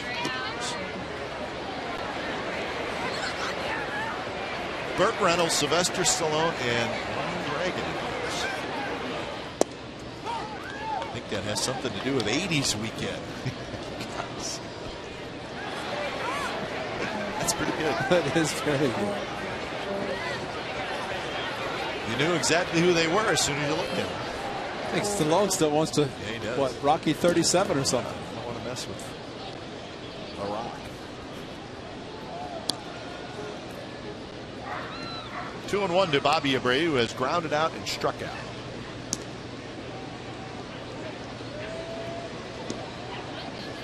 Rangers still leading the Mariners 2-0. That game now in the bottom of the 7th inning.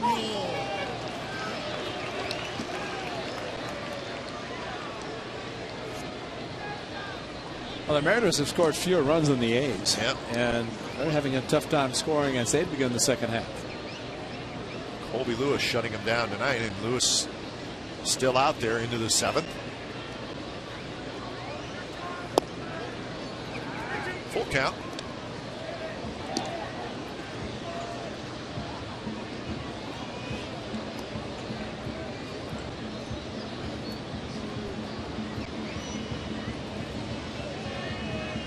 Vernon Wells, a late scratch.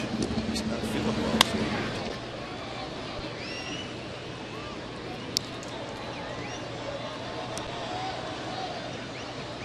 I hope he takes the rest of the night off. That's a dangerous bat to have on the bench. Well, he's swinging it pretty well lately, too.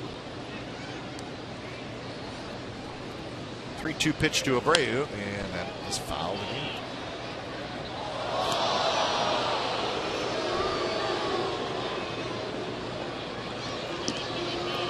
Well, he may be feeling a little bit better. Sliding the batting gloves out.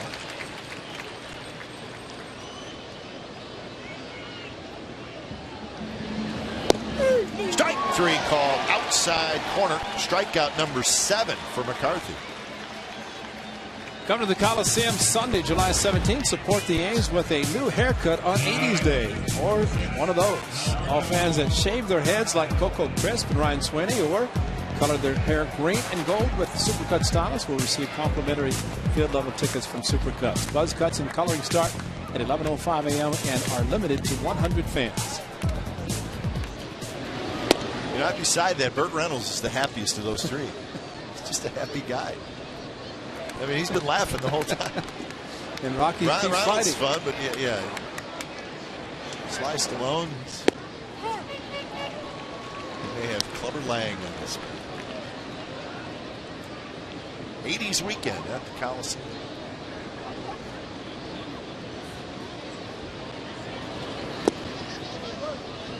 Two and 1 to Alberto Callaspo, who's 0 for 2. A line out and a strikeout for Callaspo. Vernon Wells, no doubt, putting the batting gloves on, is Craig Breslow loosening. If Branyan comes up, that might be the DH spot that Wells might jump into. So Callaspo with a 1-out hit. That's the 6th hit off Brandon McCarthy. Here comes the move. 110 pitches. And Bob Melvin is indeed going to the bullpen. So when it's time for a change, think Speedy Oil Change and Tune Up, your oil change, tune up, and smog experts. Words coming in for McCarthy.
Comcast Sportsnet California is brought to you by Xfinity, home of the most live sports, and by Chevrolet.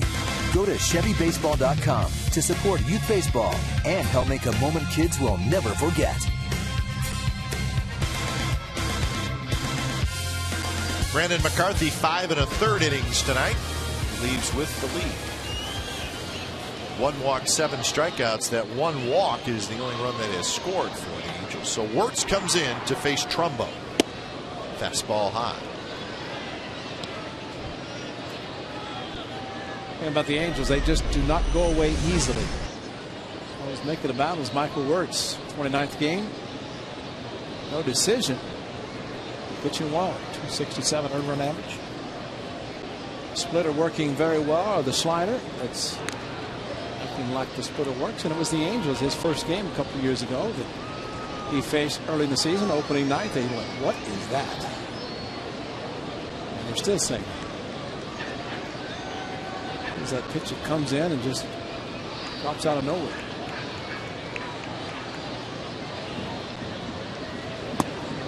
Down and away, 2-0 to Trumbo.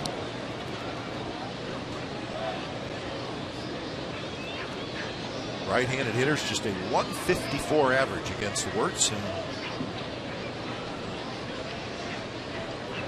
at times, left-handed hitters maybe have as much trouble as right-handed hitters with that great slider. Good take by Trumbo there. It's 3-0. But Trumbo might have been told, just take. Don't swing at anything, even though you think you've got him figured out. A lot of times, and most times actually, hitters swing at pitches that are actually out of the strike zone.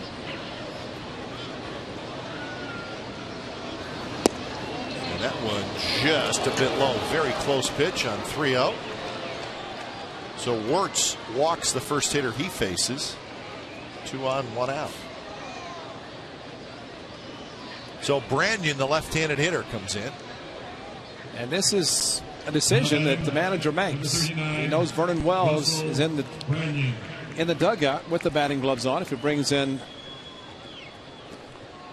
Breslow, he'll probably make that move. So let's just hope that the hard slider works very well against the lefty. So I'm sure, Ray, the A's dugout coaches, Bob Melvin, so they're looking in the other dugout, and they see Wells walking down there putting that. Well, they know the scratch early in the game, and for it to happen the way it did, had to be some sort of an illness. You don't expect a guy to come up injured 15 minutes before the game. So 0-1 to Branyan.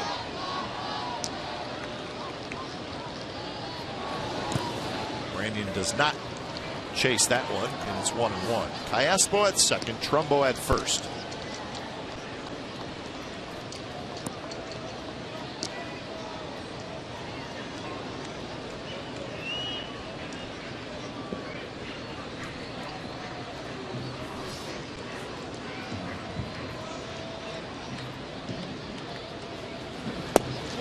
Just a bit inside, didn't miss by much. 2-1.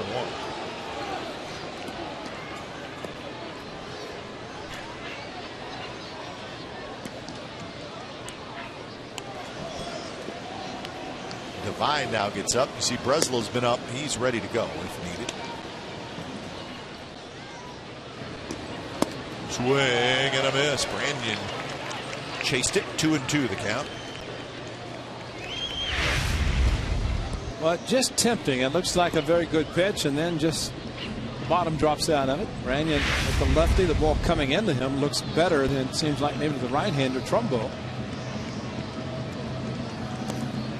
Takes that one, and it's in the dirt. Full count. Figure he's going to throw it again. Throw it every pitch but one, the fastball.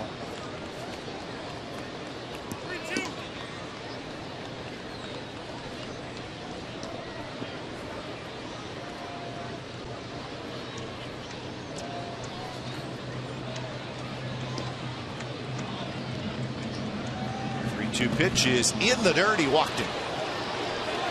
So Wirtz comes in and walks Trumbo and then Branyan, and now the bases are loaded. Jeff Mathis, a right-handed hitter, is the hitter. And the last thing Michael Wirtz wanted to do is bury the splitter that much. Well, now maybe it's just to his tours. Nope. Demarista, I believe. Yeah. He was just activated brought up for Bert Borges. No, it is Asturias. I'm sorry, my mistake. So Maicer Asturias, who's a switch hitter, comes out.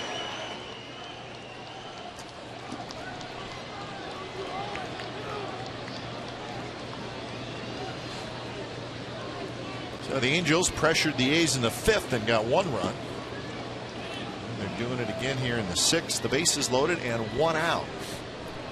And this is the reason that Mike Scioscia carries 3 catchers. Got Conger and also Bobby Wilson. Your attention, please, ladies and gentlemen. So as Torres steps in, he's a tough out. That is Conger.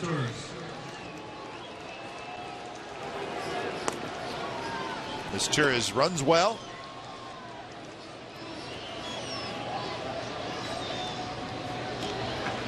And the first pitch. Up and away.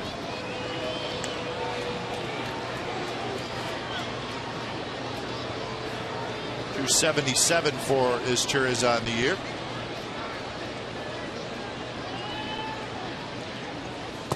Two and 0.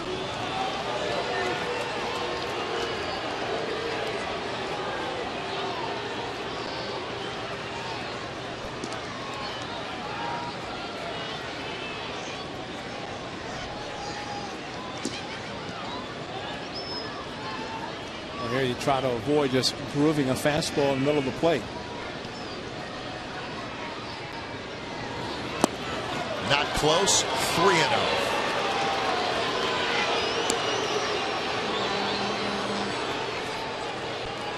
Here's your runners. Callaspo at 3rd. Trumbo at 2nd. Brandon at 1st.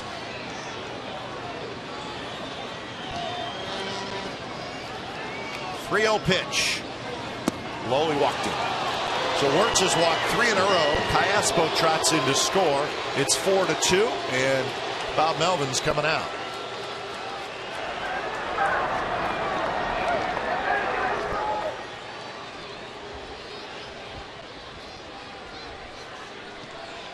So Michael Wirtz, tough outing. He leaves, and Joey Devine coming in.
Tonight at 10:30 over at our sister station, Comcast Sportsnet Bay Area.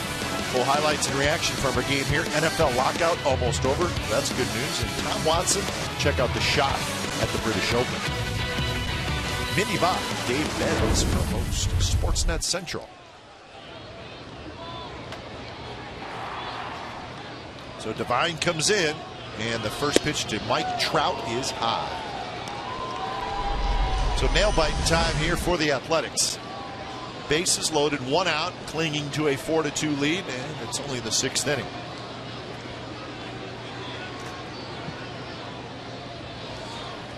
Trout takes a fastball right on the outside corner. Good pitch from Devine.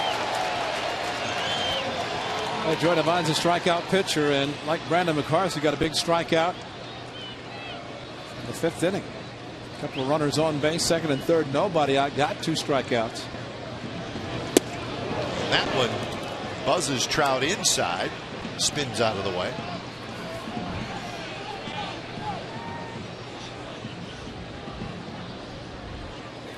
Trumbo at 3rd, Branyan at 2nd, Mathis make that as Turris at 1st. They all walked. Up and in, 3-1. Seen that happen to Joy Devine at times this year, Ray, where pitch gets away from him, up and in to a right-handed hitter, up and away to a left-handed hitter. Now they're going to check. They want to call him out. Something happened.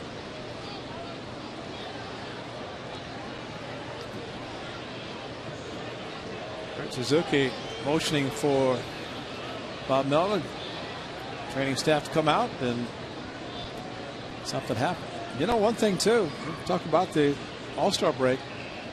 You get 4 days off. Granted, the club worked out last night, but the last game was Sunday. Watch the back. Oh, the old rib cage.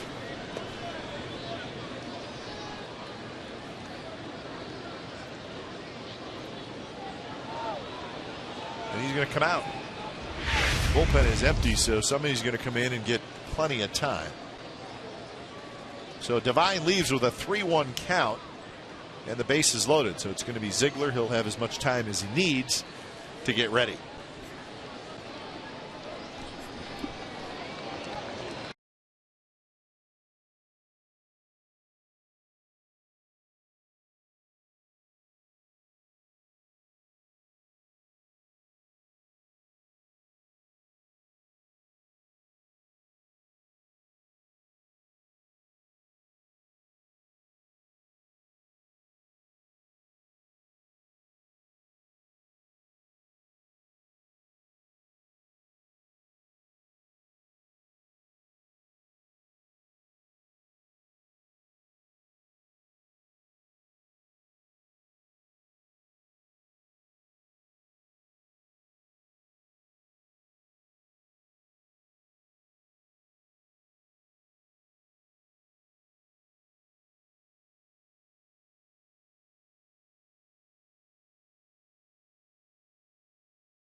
Comcast Sportsnet California is brought to you by Cache Creek Casino Resort.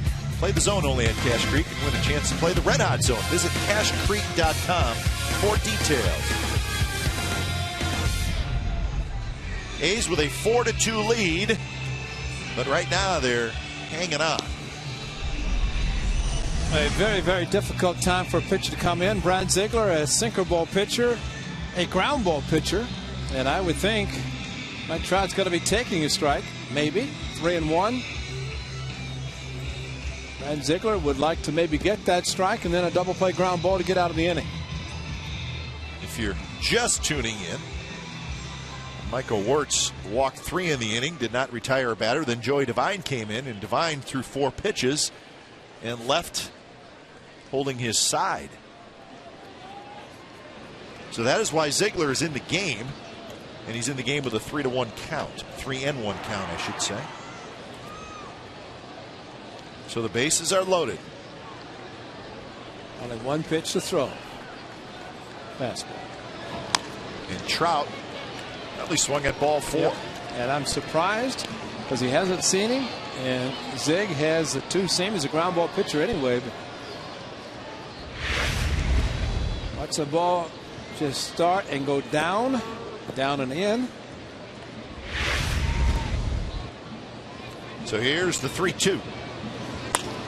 And that's a shot to right field, and that's a base hit. Trumbo scores. They'll hold Brandon.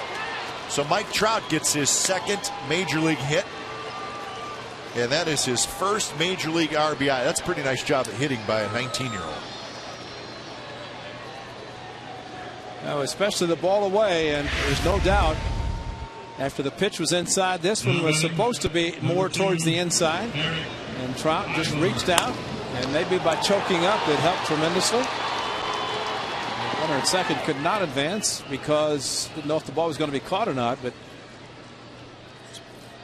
pretty amazing strength to be able to do that. So now it's 4-3, still 1 out, and it's the top of the order in Eric Ibar. Ibar toward Weeks. Out at second, the throw to first, double play. So Ziegler gets the double play. The Angels score twice. A's hanging on to a 4-3 lead.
To the Coors Light 6th inning. It's time for the Coors Light freeze can.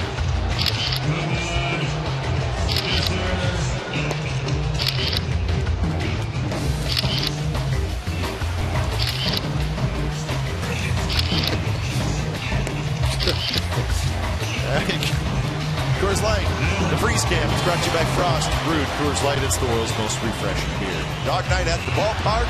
Over 700 dogs coming out with their owners. And right now they're seeing a pretty good game. A's are hanging on 4-3.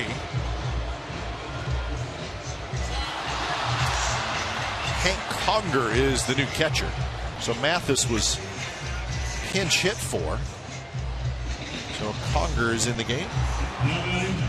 Third baseman, number 29, Scott Sizemore. So Sizemore will lead it off. So the A's had a 4-0 lead. Now it's 4-3.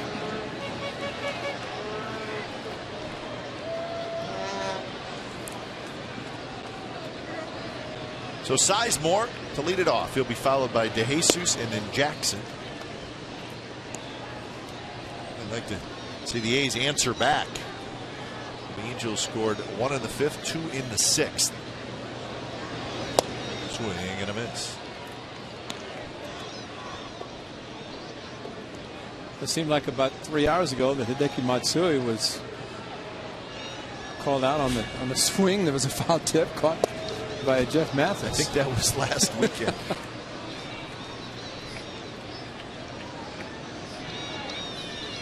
So that's interesting. The A's leading, but the A's have used 4 pitchers. The Angels, well, it's their starter, Danny Hare. And let's hope Joy Devine's okay, because that's always scary to grab the side. Intercostal strain, obliques, all kinds of things, the side muscles. High pop-up.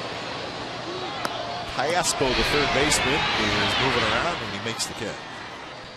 Time now for the Home Depot doing more on defense. We've got a couple of great plays for you, and one, David DeJesus in right field, a great stretch, hit the ground, came up with it, and it was an outstanding play. And how about Coco Crest with Mike Trout? Robbed him. Snow cone, the ball showing a lot of white, but Coco squeezed it tightly and held on as he hit the wall. A little snack to get some more energy for the final 3 innings. DeJesus hits. He's got a double and a run scored. That was in the 4th inning. He struck out in the 2nd.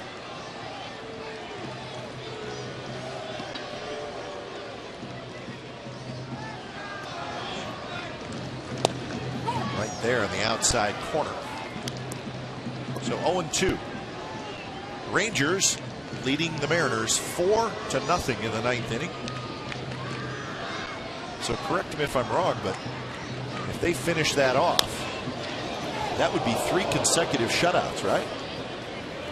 Shut out the A's on the Sunday, did they not? The final Sunday, yeah. That's right. Yeah, and they shut out the Mariners last night 5-0, and they're shutting out the Mariners again tonight 4-0. Wow, how about that? And Thursday night in Texas, a shutout.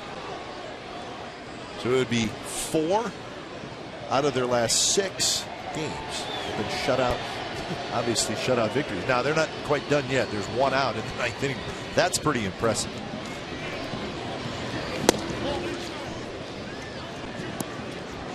That knocking you hear is Mike Maddox knocking on Nolan Ryan's door. Yeah. Pitching coach. How about an extension? Yeah. So you say our pitching is not very good, too much offense, and that's what's keeping us at the top of the division. It's ripped, but just foul.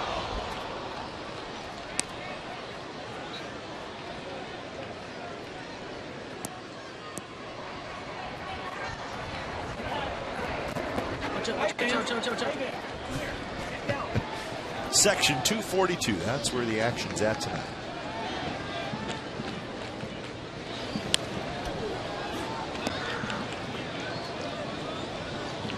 .98 pitches for Danny Hare, so he's thrown a lot of pitches tonight. 1 out in the bottom of the 6th inning.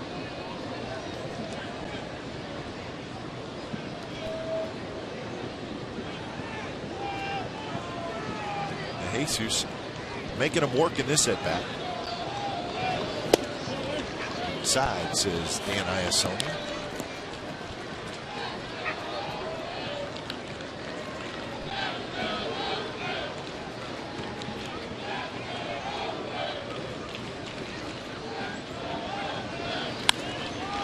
Pop-up could be playable for Trumbo.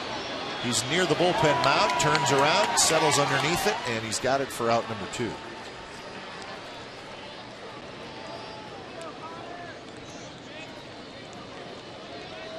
So 2 outs here in the bottom of the 6th. First baseman, number 28, Connor Jackson.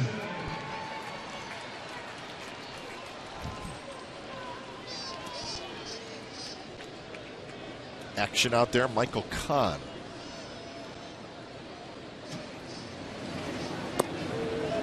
Fifth pitch, throwing 102 miles an hour. Amazing how quickly relievers get ready.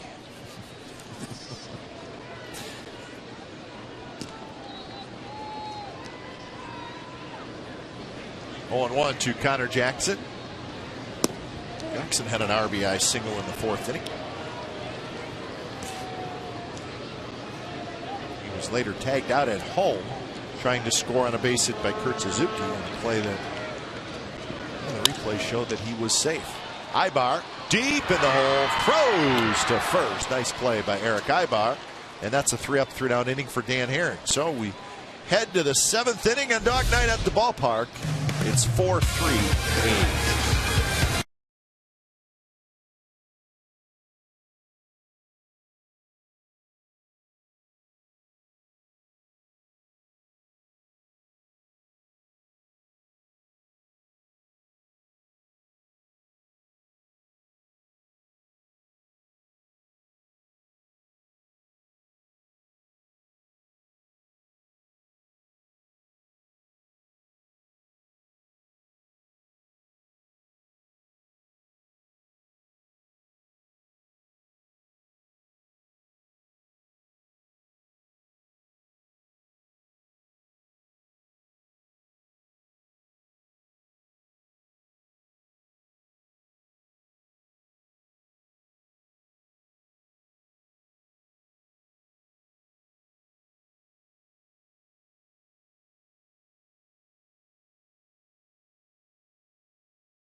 Let's go back to 1973. On this date, Nolan Ryan of the then California Angels throws his second no-hitter of the season.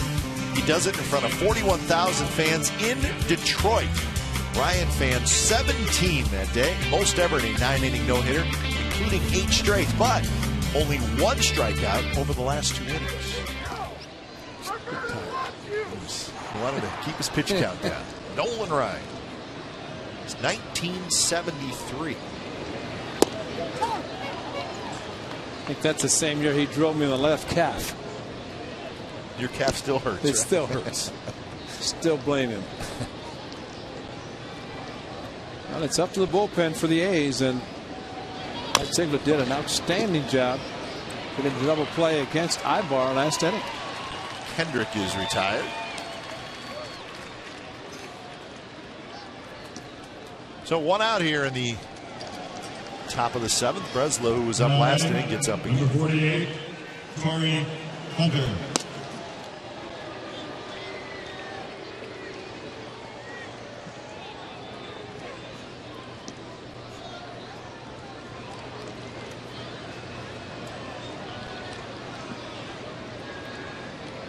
Oh, for night so far for Torrey Hunter.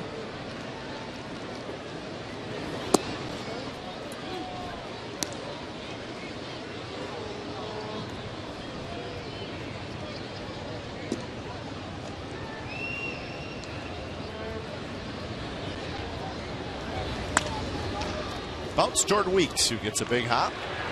Torrey Hunter is 0 for 4.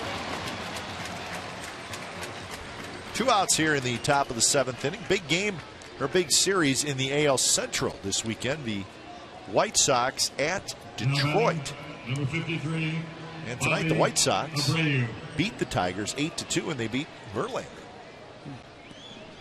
And I say that's a big series because the White Sox, coming into the game, 5 back of Cleveland and Detroit. The Indians and the Tigers coming in today tied for first place. So a chance for the White Sox. And at least in game 1, they got the win. Again, 8-2, beating Verlander. Well, the one team you don't count out, even though they started horribly, but Minnesota Twins.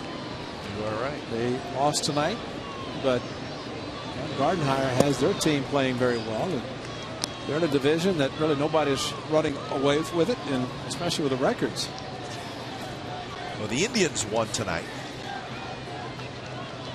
So with the Indians winning, Indians beat Baltimore 6-5. With the Indians winning and the Tigers losing, the Indians now have the 1-game lead.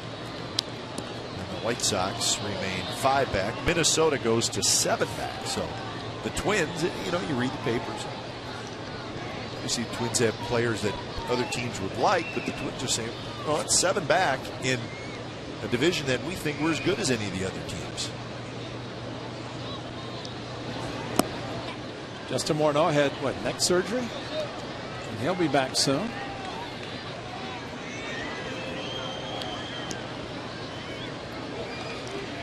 So 3-1 to Bobby Abreu.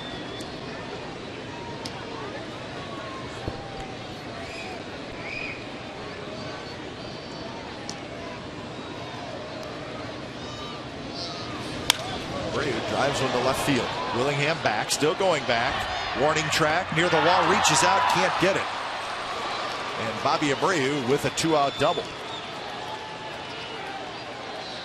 Well, you could see danger as soon as the ball was hit. Wade was slicing away from Willingham.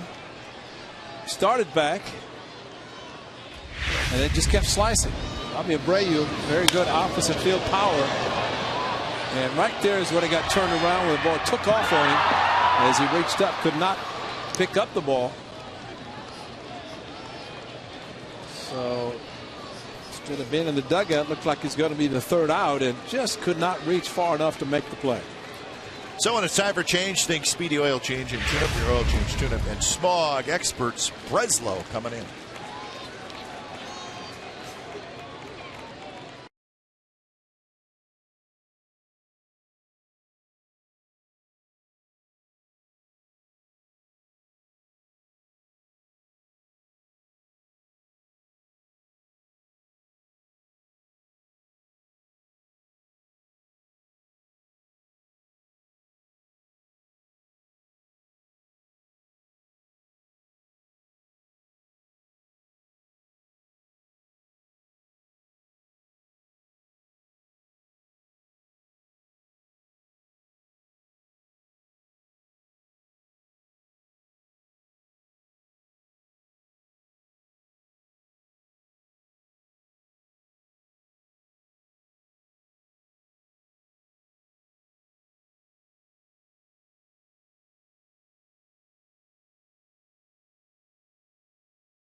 Alberto Callaspo, so Callaspo will hit from the right side. Tying run at second. The first pitch is a fastball in the first strike.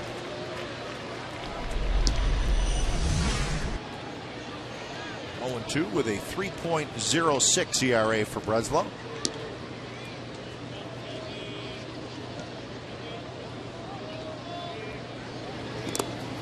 That one through Suzuki, and Abreu goes to 3rd.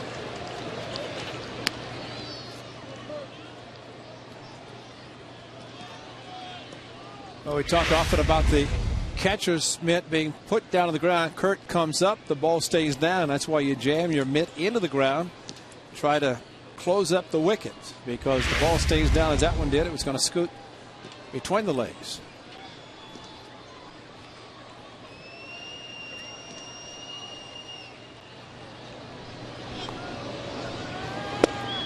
Good fastball there. And it's 1-2 to Callaspo. Guys was wondering how he missed it. Breslo's got that late life on his fastball. The hitters questioning how they miss a pitch like that. Center field. Crisp is there. He's got it. Side retired. Tying run is stranded at third. 7th inning stretch. 4-3 Athletics.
Angels in the first of this 4-game series, bottom of the 7th inning. Dan Herron still out there.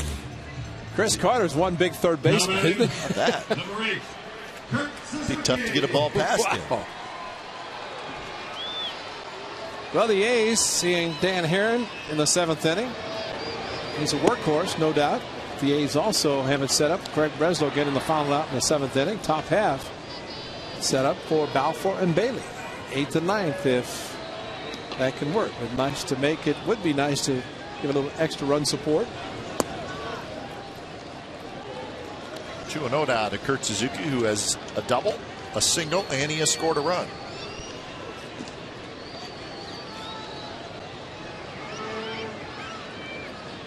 Pennington to follow, and then Weeks.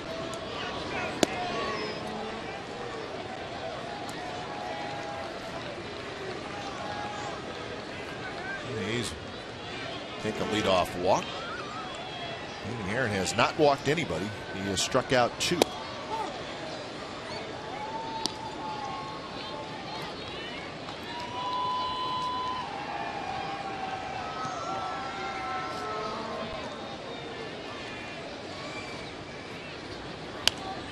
Pop up, and that'll reach the seat. So a full count to Suzuki.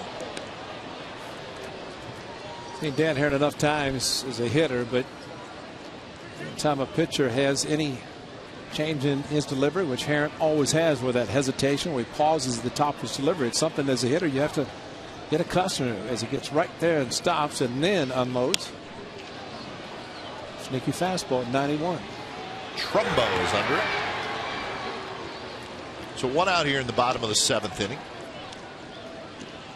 That is a final now at Safeco Field. The Rangers shut out Seattle 4-0. So that is quite a stretch at the Texas Rangers, especially their pitching. So that is 3 consecutive shutouts. Remember, they shut out the A's 2-0. Shut out the Mariners 5-0 last night. Shut them out again tonight. So 3 straight shutouts and 4 shutouts in their last 6 games. The Red Hot Rangers, what can you do? They have won 9 in a row. The clubs in the American League chasing them, trying to avoid separation between the Rangers. They did it last year during interleague play. Angels a game and a half starting play tonight. Right field, and that'll fall in for hit. Cliff Pennington has his first hit, and that is the 10th hit the A's have off Danny Haren. Might be his last. Mike Scioscia has made the call. A two-seamer that Pennington stayed with nicely. Well, when it's time for change, think Speedy Oil Change and Tune-Up, your oil change, tune-up, and smog experts.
Of the Oakland Athletics and may not be reproduced or retransmitted in any form, and the accounts and descriptions of this game may not be disseminated without the express written consent of Athletics Investment Group, LLC.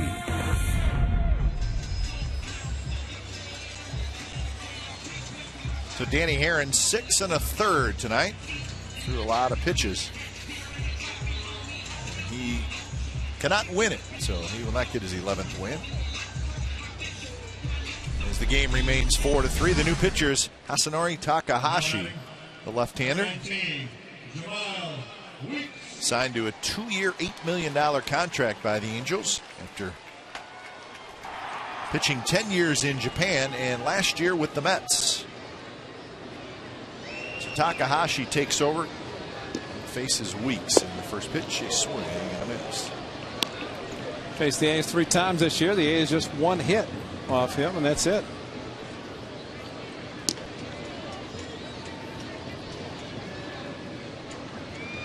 Couple of hits tonight for Jemile Weeks. Continues to maintain the average, now at 296.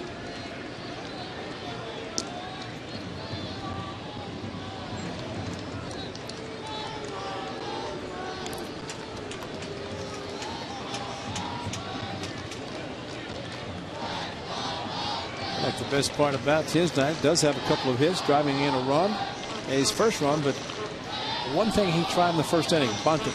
He does that quite often. He's going to have a lot of hits. He's going to get on base a lot, just bunting. If the ball had gotten past Dan Haren, he would have had another hit, but Haren was able to field the ball.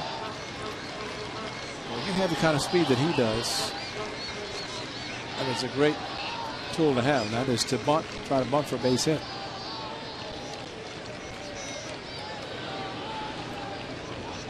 Oh, 2 to Weeks. Pennington at first.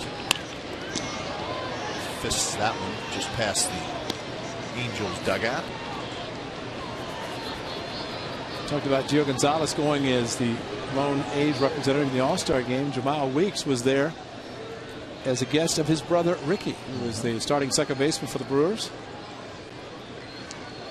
Saw him in the outfield shagging fly balls in the home run or the batting practice day on Monday, standing next to Troy Tulowitzki, so he had to have a pretty good time himself.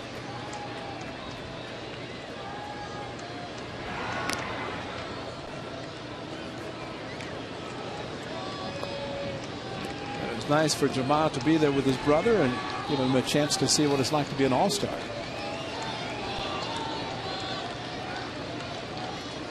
Hanging out, huh? Hanging out with Big Brother. Yeah.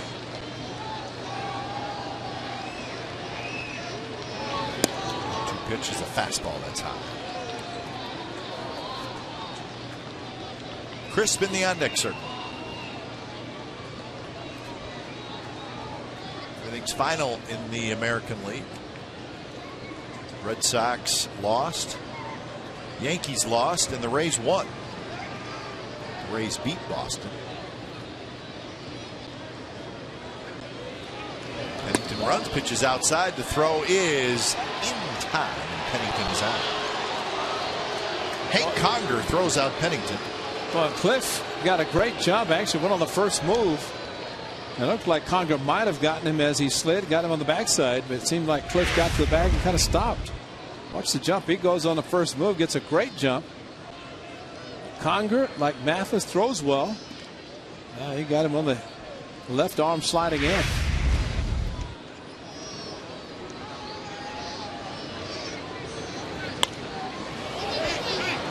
Conger coming back, fires the mask, and right up against the screen, he makes the catch. So busy couple hitters for Hank Conger. The A's do not score in the bottom of the seventh.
That may be the biggest dog in the building, folks. That's an Irish Wolfhound, and that dog is huge. When it's time for change, think Speedy Oil Change and Tune-Up. Oil Change, Tune-Up, and Smog experts. So Grant Balfour comes in. The A's have it set up, as Ray said, the way they want. Balfour for the 8th, Bailey for the 9th, and it is a 1-run lead. So the first pitch to Trumbo is in at his first strike.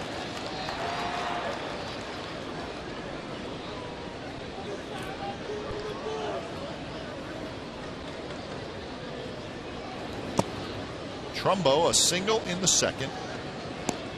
Was robbed of a hit by DeJesus in right field in the 4th. And then walked and scored in the 6th, though he's been on base a couple of times. Balfour motivating himself again. Looking high to the sky and talking to himself. Not close, 2-1. This was May 26th. It's a 3-run home run. The A's with a 4-0 lead on 8 innings of brilliant pitching by Brett Anderson, and that we didn't know at the time would be close to his end of his pitching. And of course, the Tommy John surgery that he had a couple of days ago. That's a help. Yeah, Trumbo swung at a ball and he pops it up. Foul territory. Jackson has it. 1 out.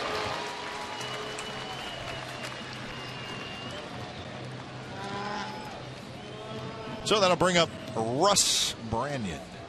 Now batting, number 39, Russell Branyan. So another dangerous power threat. Likes the fastball, so this should be a good matchup. Foul 4 to Branyan. A couple of walks tonight for Branyan and a run score. He's faced him one time this year with 1 pitch. That was almost, and it's a good breaking ball. And Brett Anderson on that game. Anaheim 8 innings of 3-hit baseball. And then after that against the Yankees, not so good. Broken bat. Foul 4 grabs it, and that's out number 2. Branyan took a big swing. And some splinters of the bat out in front of home plate. But it's better to be a broken bat and a ground ball instead of a long fly that you hold your breath to center field. Of course, if that same ball is hit tonight, it might not even make it out to Coco Crisp. It's heavy air. Branyan is powerful. 6 pitches, 2 outs. And Hank Conger, another guy who does not get cheated, folks, and you'll see that as soon as he takes his first swing. Hitting .221 with 5 homers, 16 RBIs.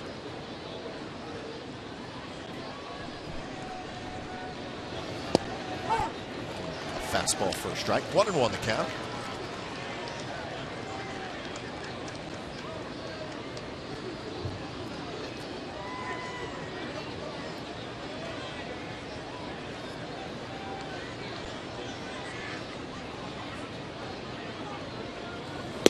Swing and a miss. Good fastball, and that was by Conger.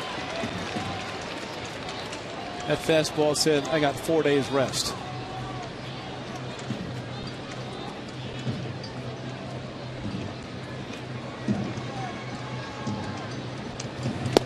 Right there, strike 3 call. Perfect pitch, fastball on the outside corner. So bow 4. 3 up, 3 down inning. We go to the bottom of the 8th. Willingham's going to lead it off. He's got a 2-run homer tonight.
The upper deck? No way! Here's our game summary. It's brought to you by your local Toyota dealers. 3-8-0 for the Angels, 4-10-0 for the Athletics. Right now, Dan Herron stands to be the loser, and Josh Willingham, a long 2-run homer. That was back in the 3rd inning. So Andrew Bailey starts to loosen up out in the A's bullpen as we have reached the bottom of the 8th inning. Crisp Willingham Matsui against Takahashi.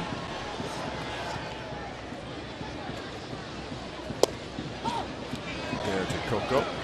Base hit in the first for Crisp. A ground out in the third. A fly ball to center field in the 5th.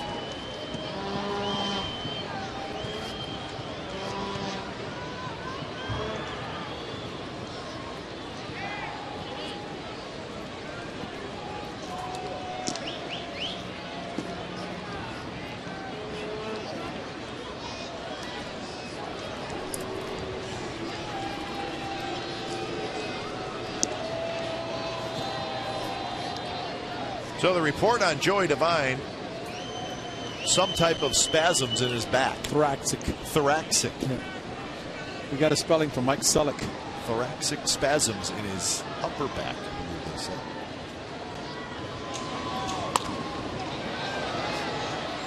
At one time that was just called a stiff back. Still is in my house. Chilly night at the ballpark, but they're dressed for it. Thoracic spasms in upper back. JD.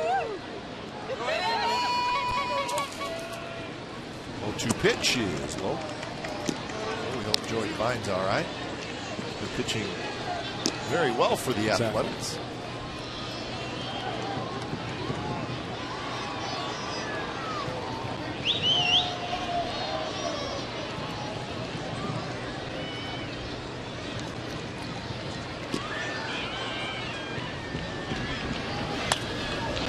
Pops a foul back. So we were just mentioning the AL East where the Rays won and the Yankees and the Red Sox lost. So the Rays pick up a game. They're now 5 back. In the Central, we set the Indians now with a 1-game lead over Detroit.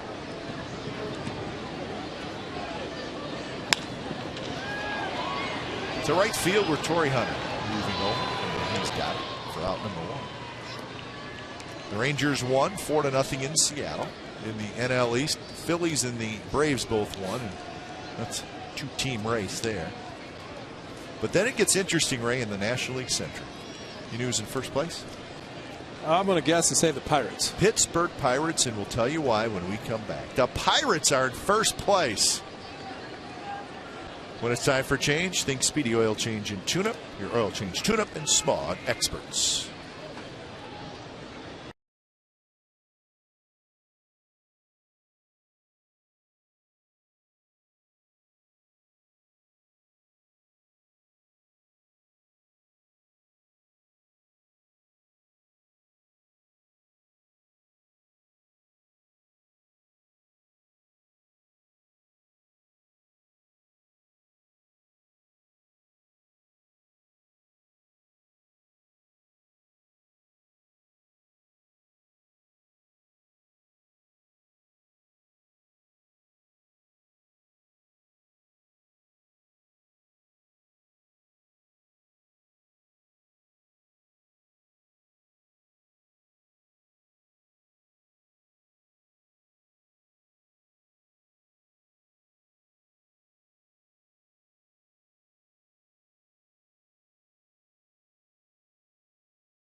The Fremont Bank play of the game, and we are where we are right now because of that bomb. I mean, that was a long home run. Take a look where it landed above the walkway in left field, second deck. That, folks, is a long home run by the very powerful Josh Willingham, a 2-run home run. And that helped the A's take a 3-0 lead. They would add one more, but now lead by 4-3. So a very good Fremont Bank play of the game tonight. Right-hander Michael Kahn comes in to face Willingham. 1 out here in the bottom of the 8th. Breaking ball, first pitch, and it's in the first strike.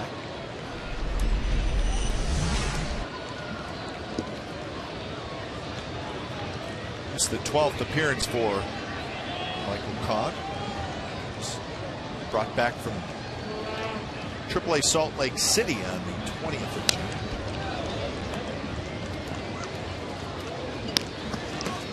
He's been up and down a couple of times. He's ahead in the count 0-2 to Willingham with Matsui in the on-deck circle, and Bailey just finishing up the warm-up tosses out in the bullpen. He'll be ready to go.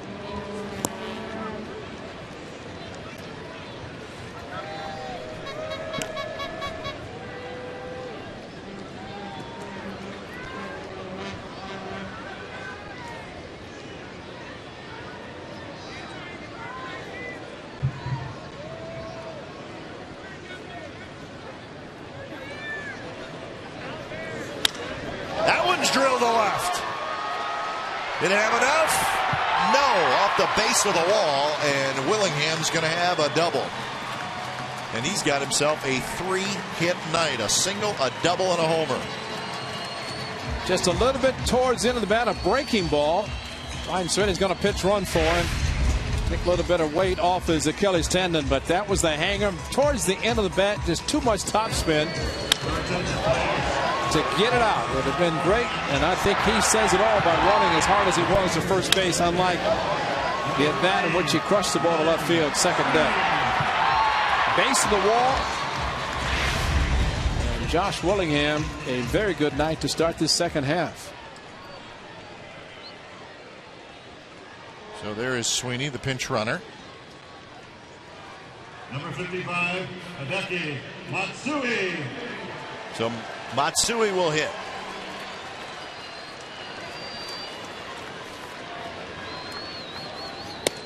Fastball inside, strike.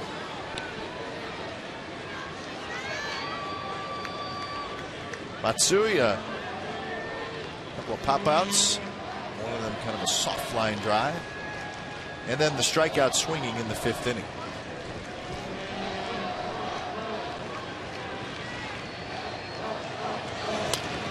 Sliced foul, and it's 0-2.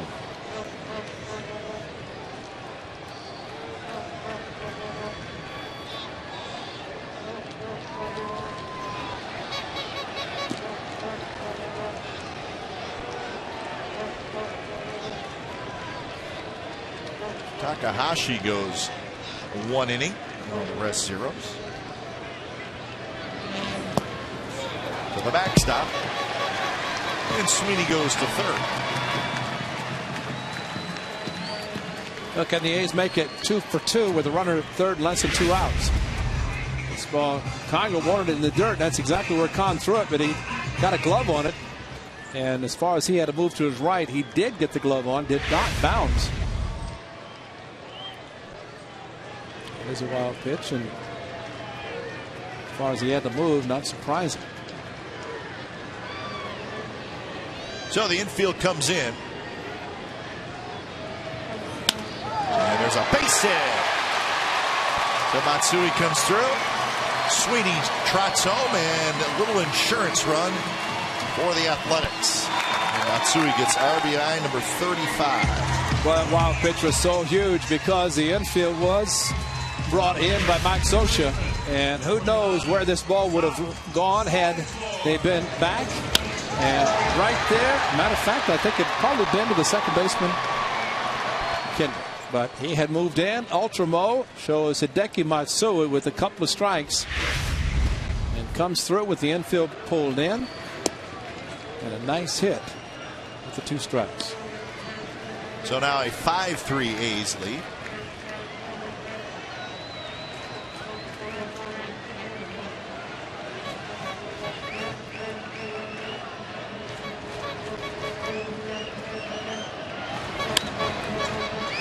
Up, and that should reach the seats.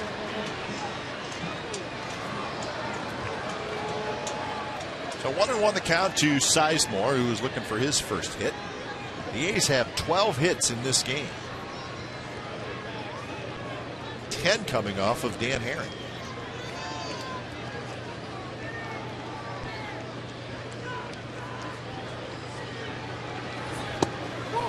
Breaking ball catches the inside corner.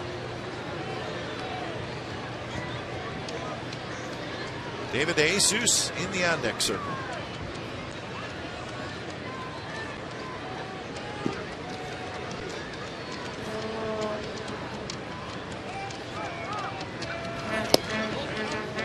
Just a bit off the plate. Pretty hard thrower. That one at 94 miles an hour.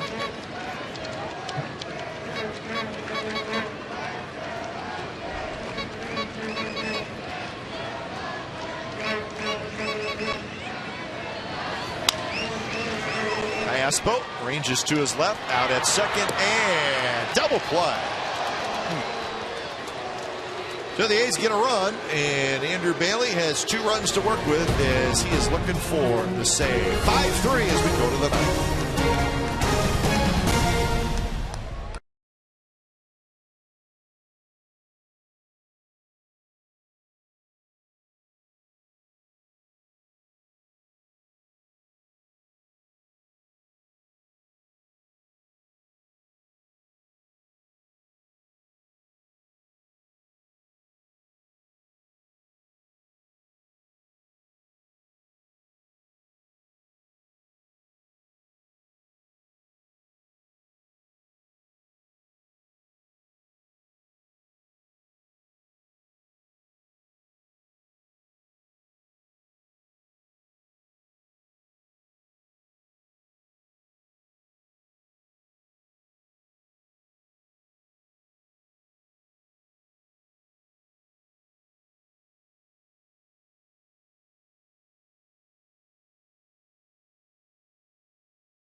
Minutes. That's 30 minutes after Game 1 wraps up.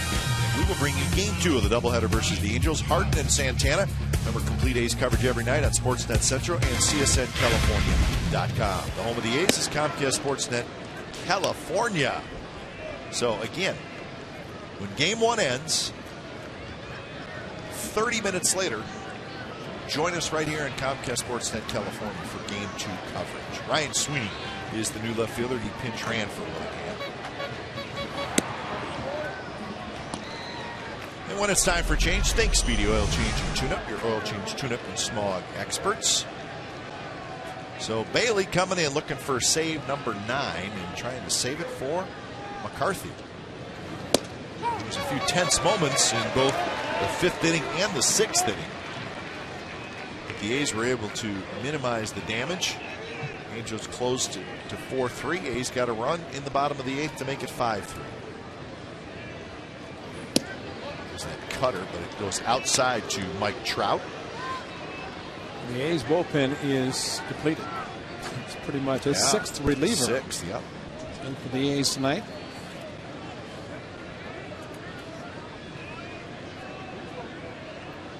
The 3-1 pitch to Trout.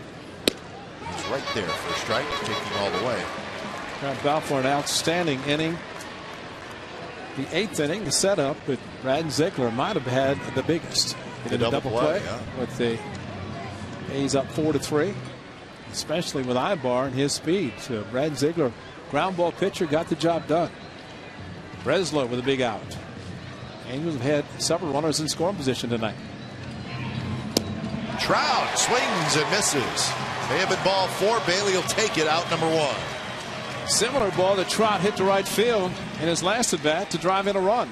The last run is driven in by the Angels. A little bit of a cut to the outside part of the plate, and he got him. Too close to take. And that one he might have tried to pull instead of going to right field like he did against Brad Ziegler.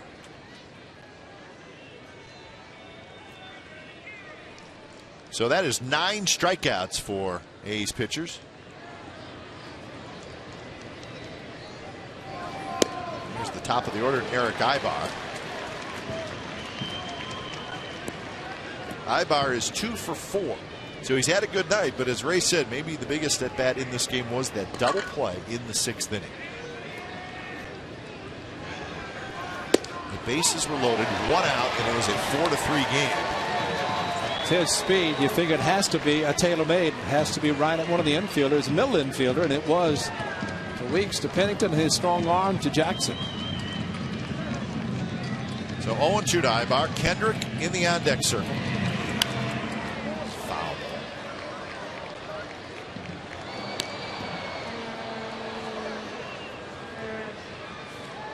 One guy you'd really hope for a team win, but for Brandon McCarthy, who's pitched very well this season and really not a lot of wins to show for it, just one coming into tonight's game. He is the pitcher of record.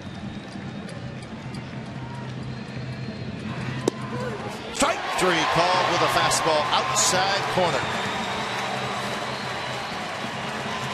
2 outs here in the ninth. Perfectly thrown outside corner. Kurt Suzuki set up. Sonia has called him tonight to the first 7, make it 8 innings, and does it again in the 9th. Right on the corner. This one a perfectly thrown pitch. No chance except to walk back to the dugout. So the team in the 6th inning was very patient. Drew 3 consecutive walks. And now have 3 consecutive strikeouts. Strike 1-1 the count to Kendrick, who's 1 for 4.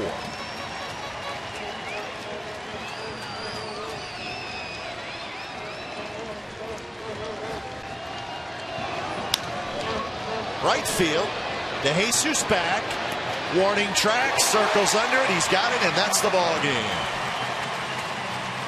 So the A's get some clutch hits, pretty good relief help, and Bailey gets the save for McCarthy, and the A's start the second half with a win as they defeat the Angels tonight by a final score of 5-3 in the first of this 4-game series. 5-3 is your final.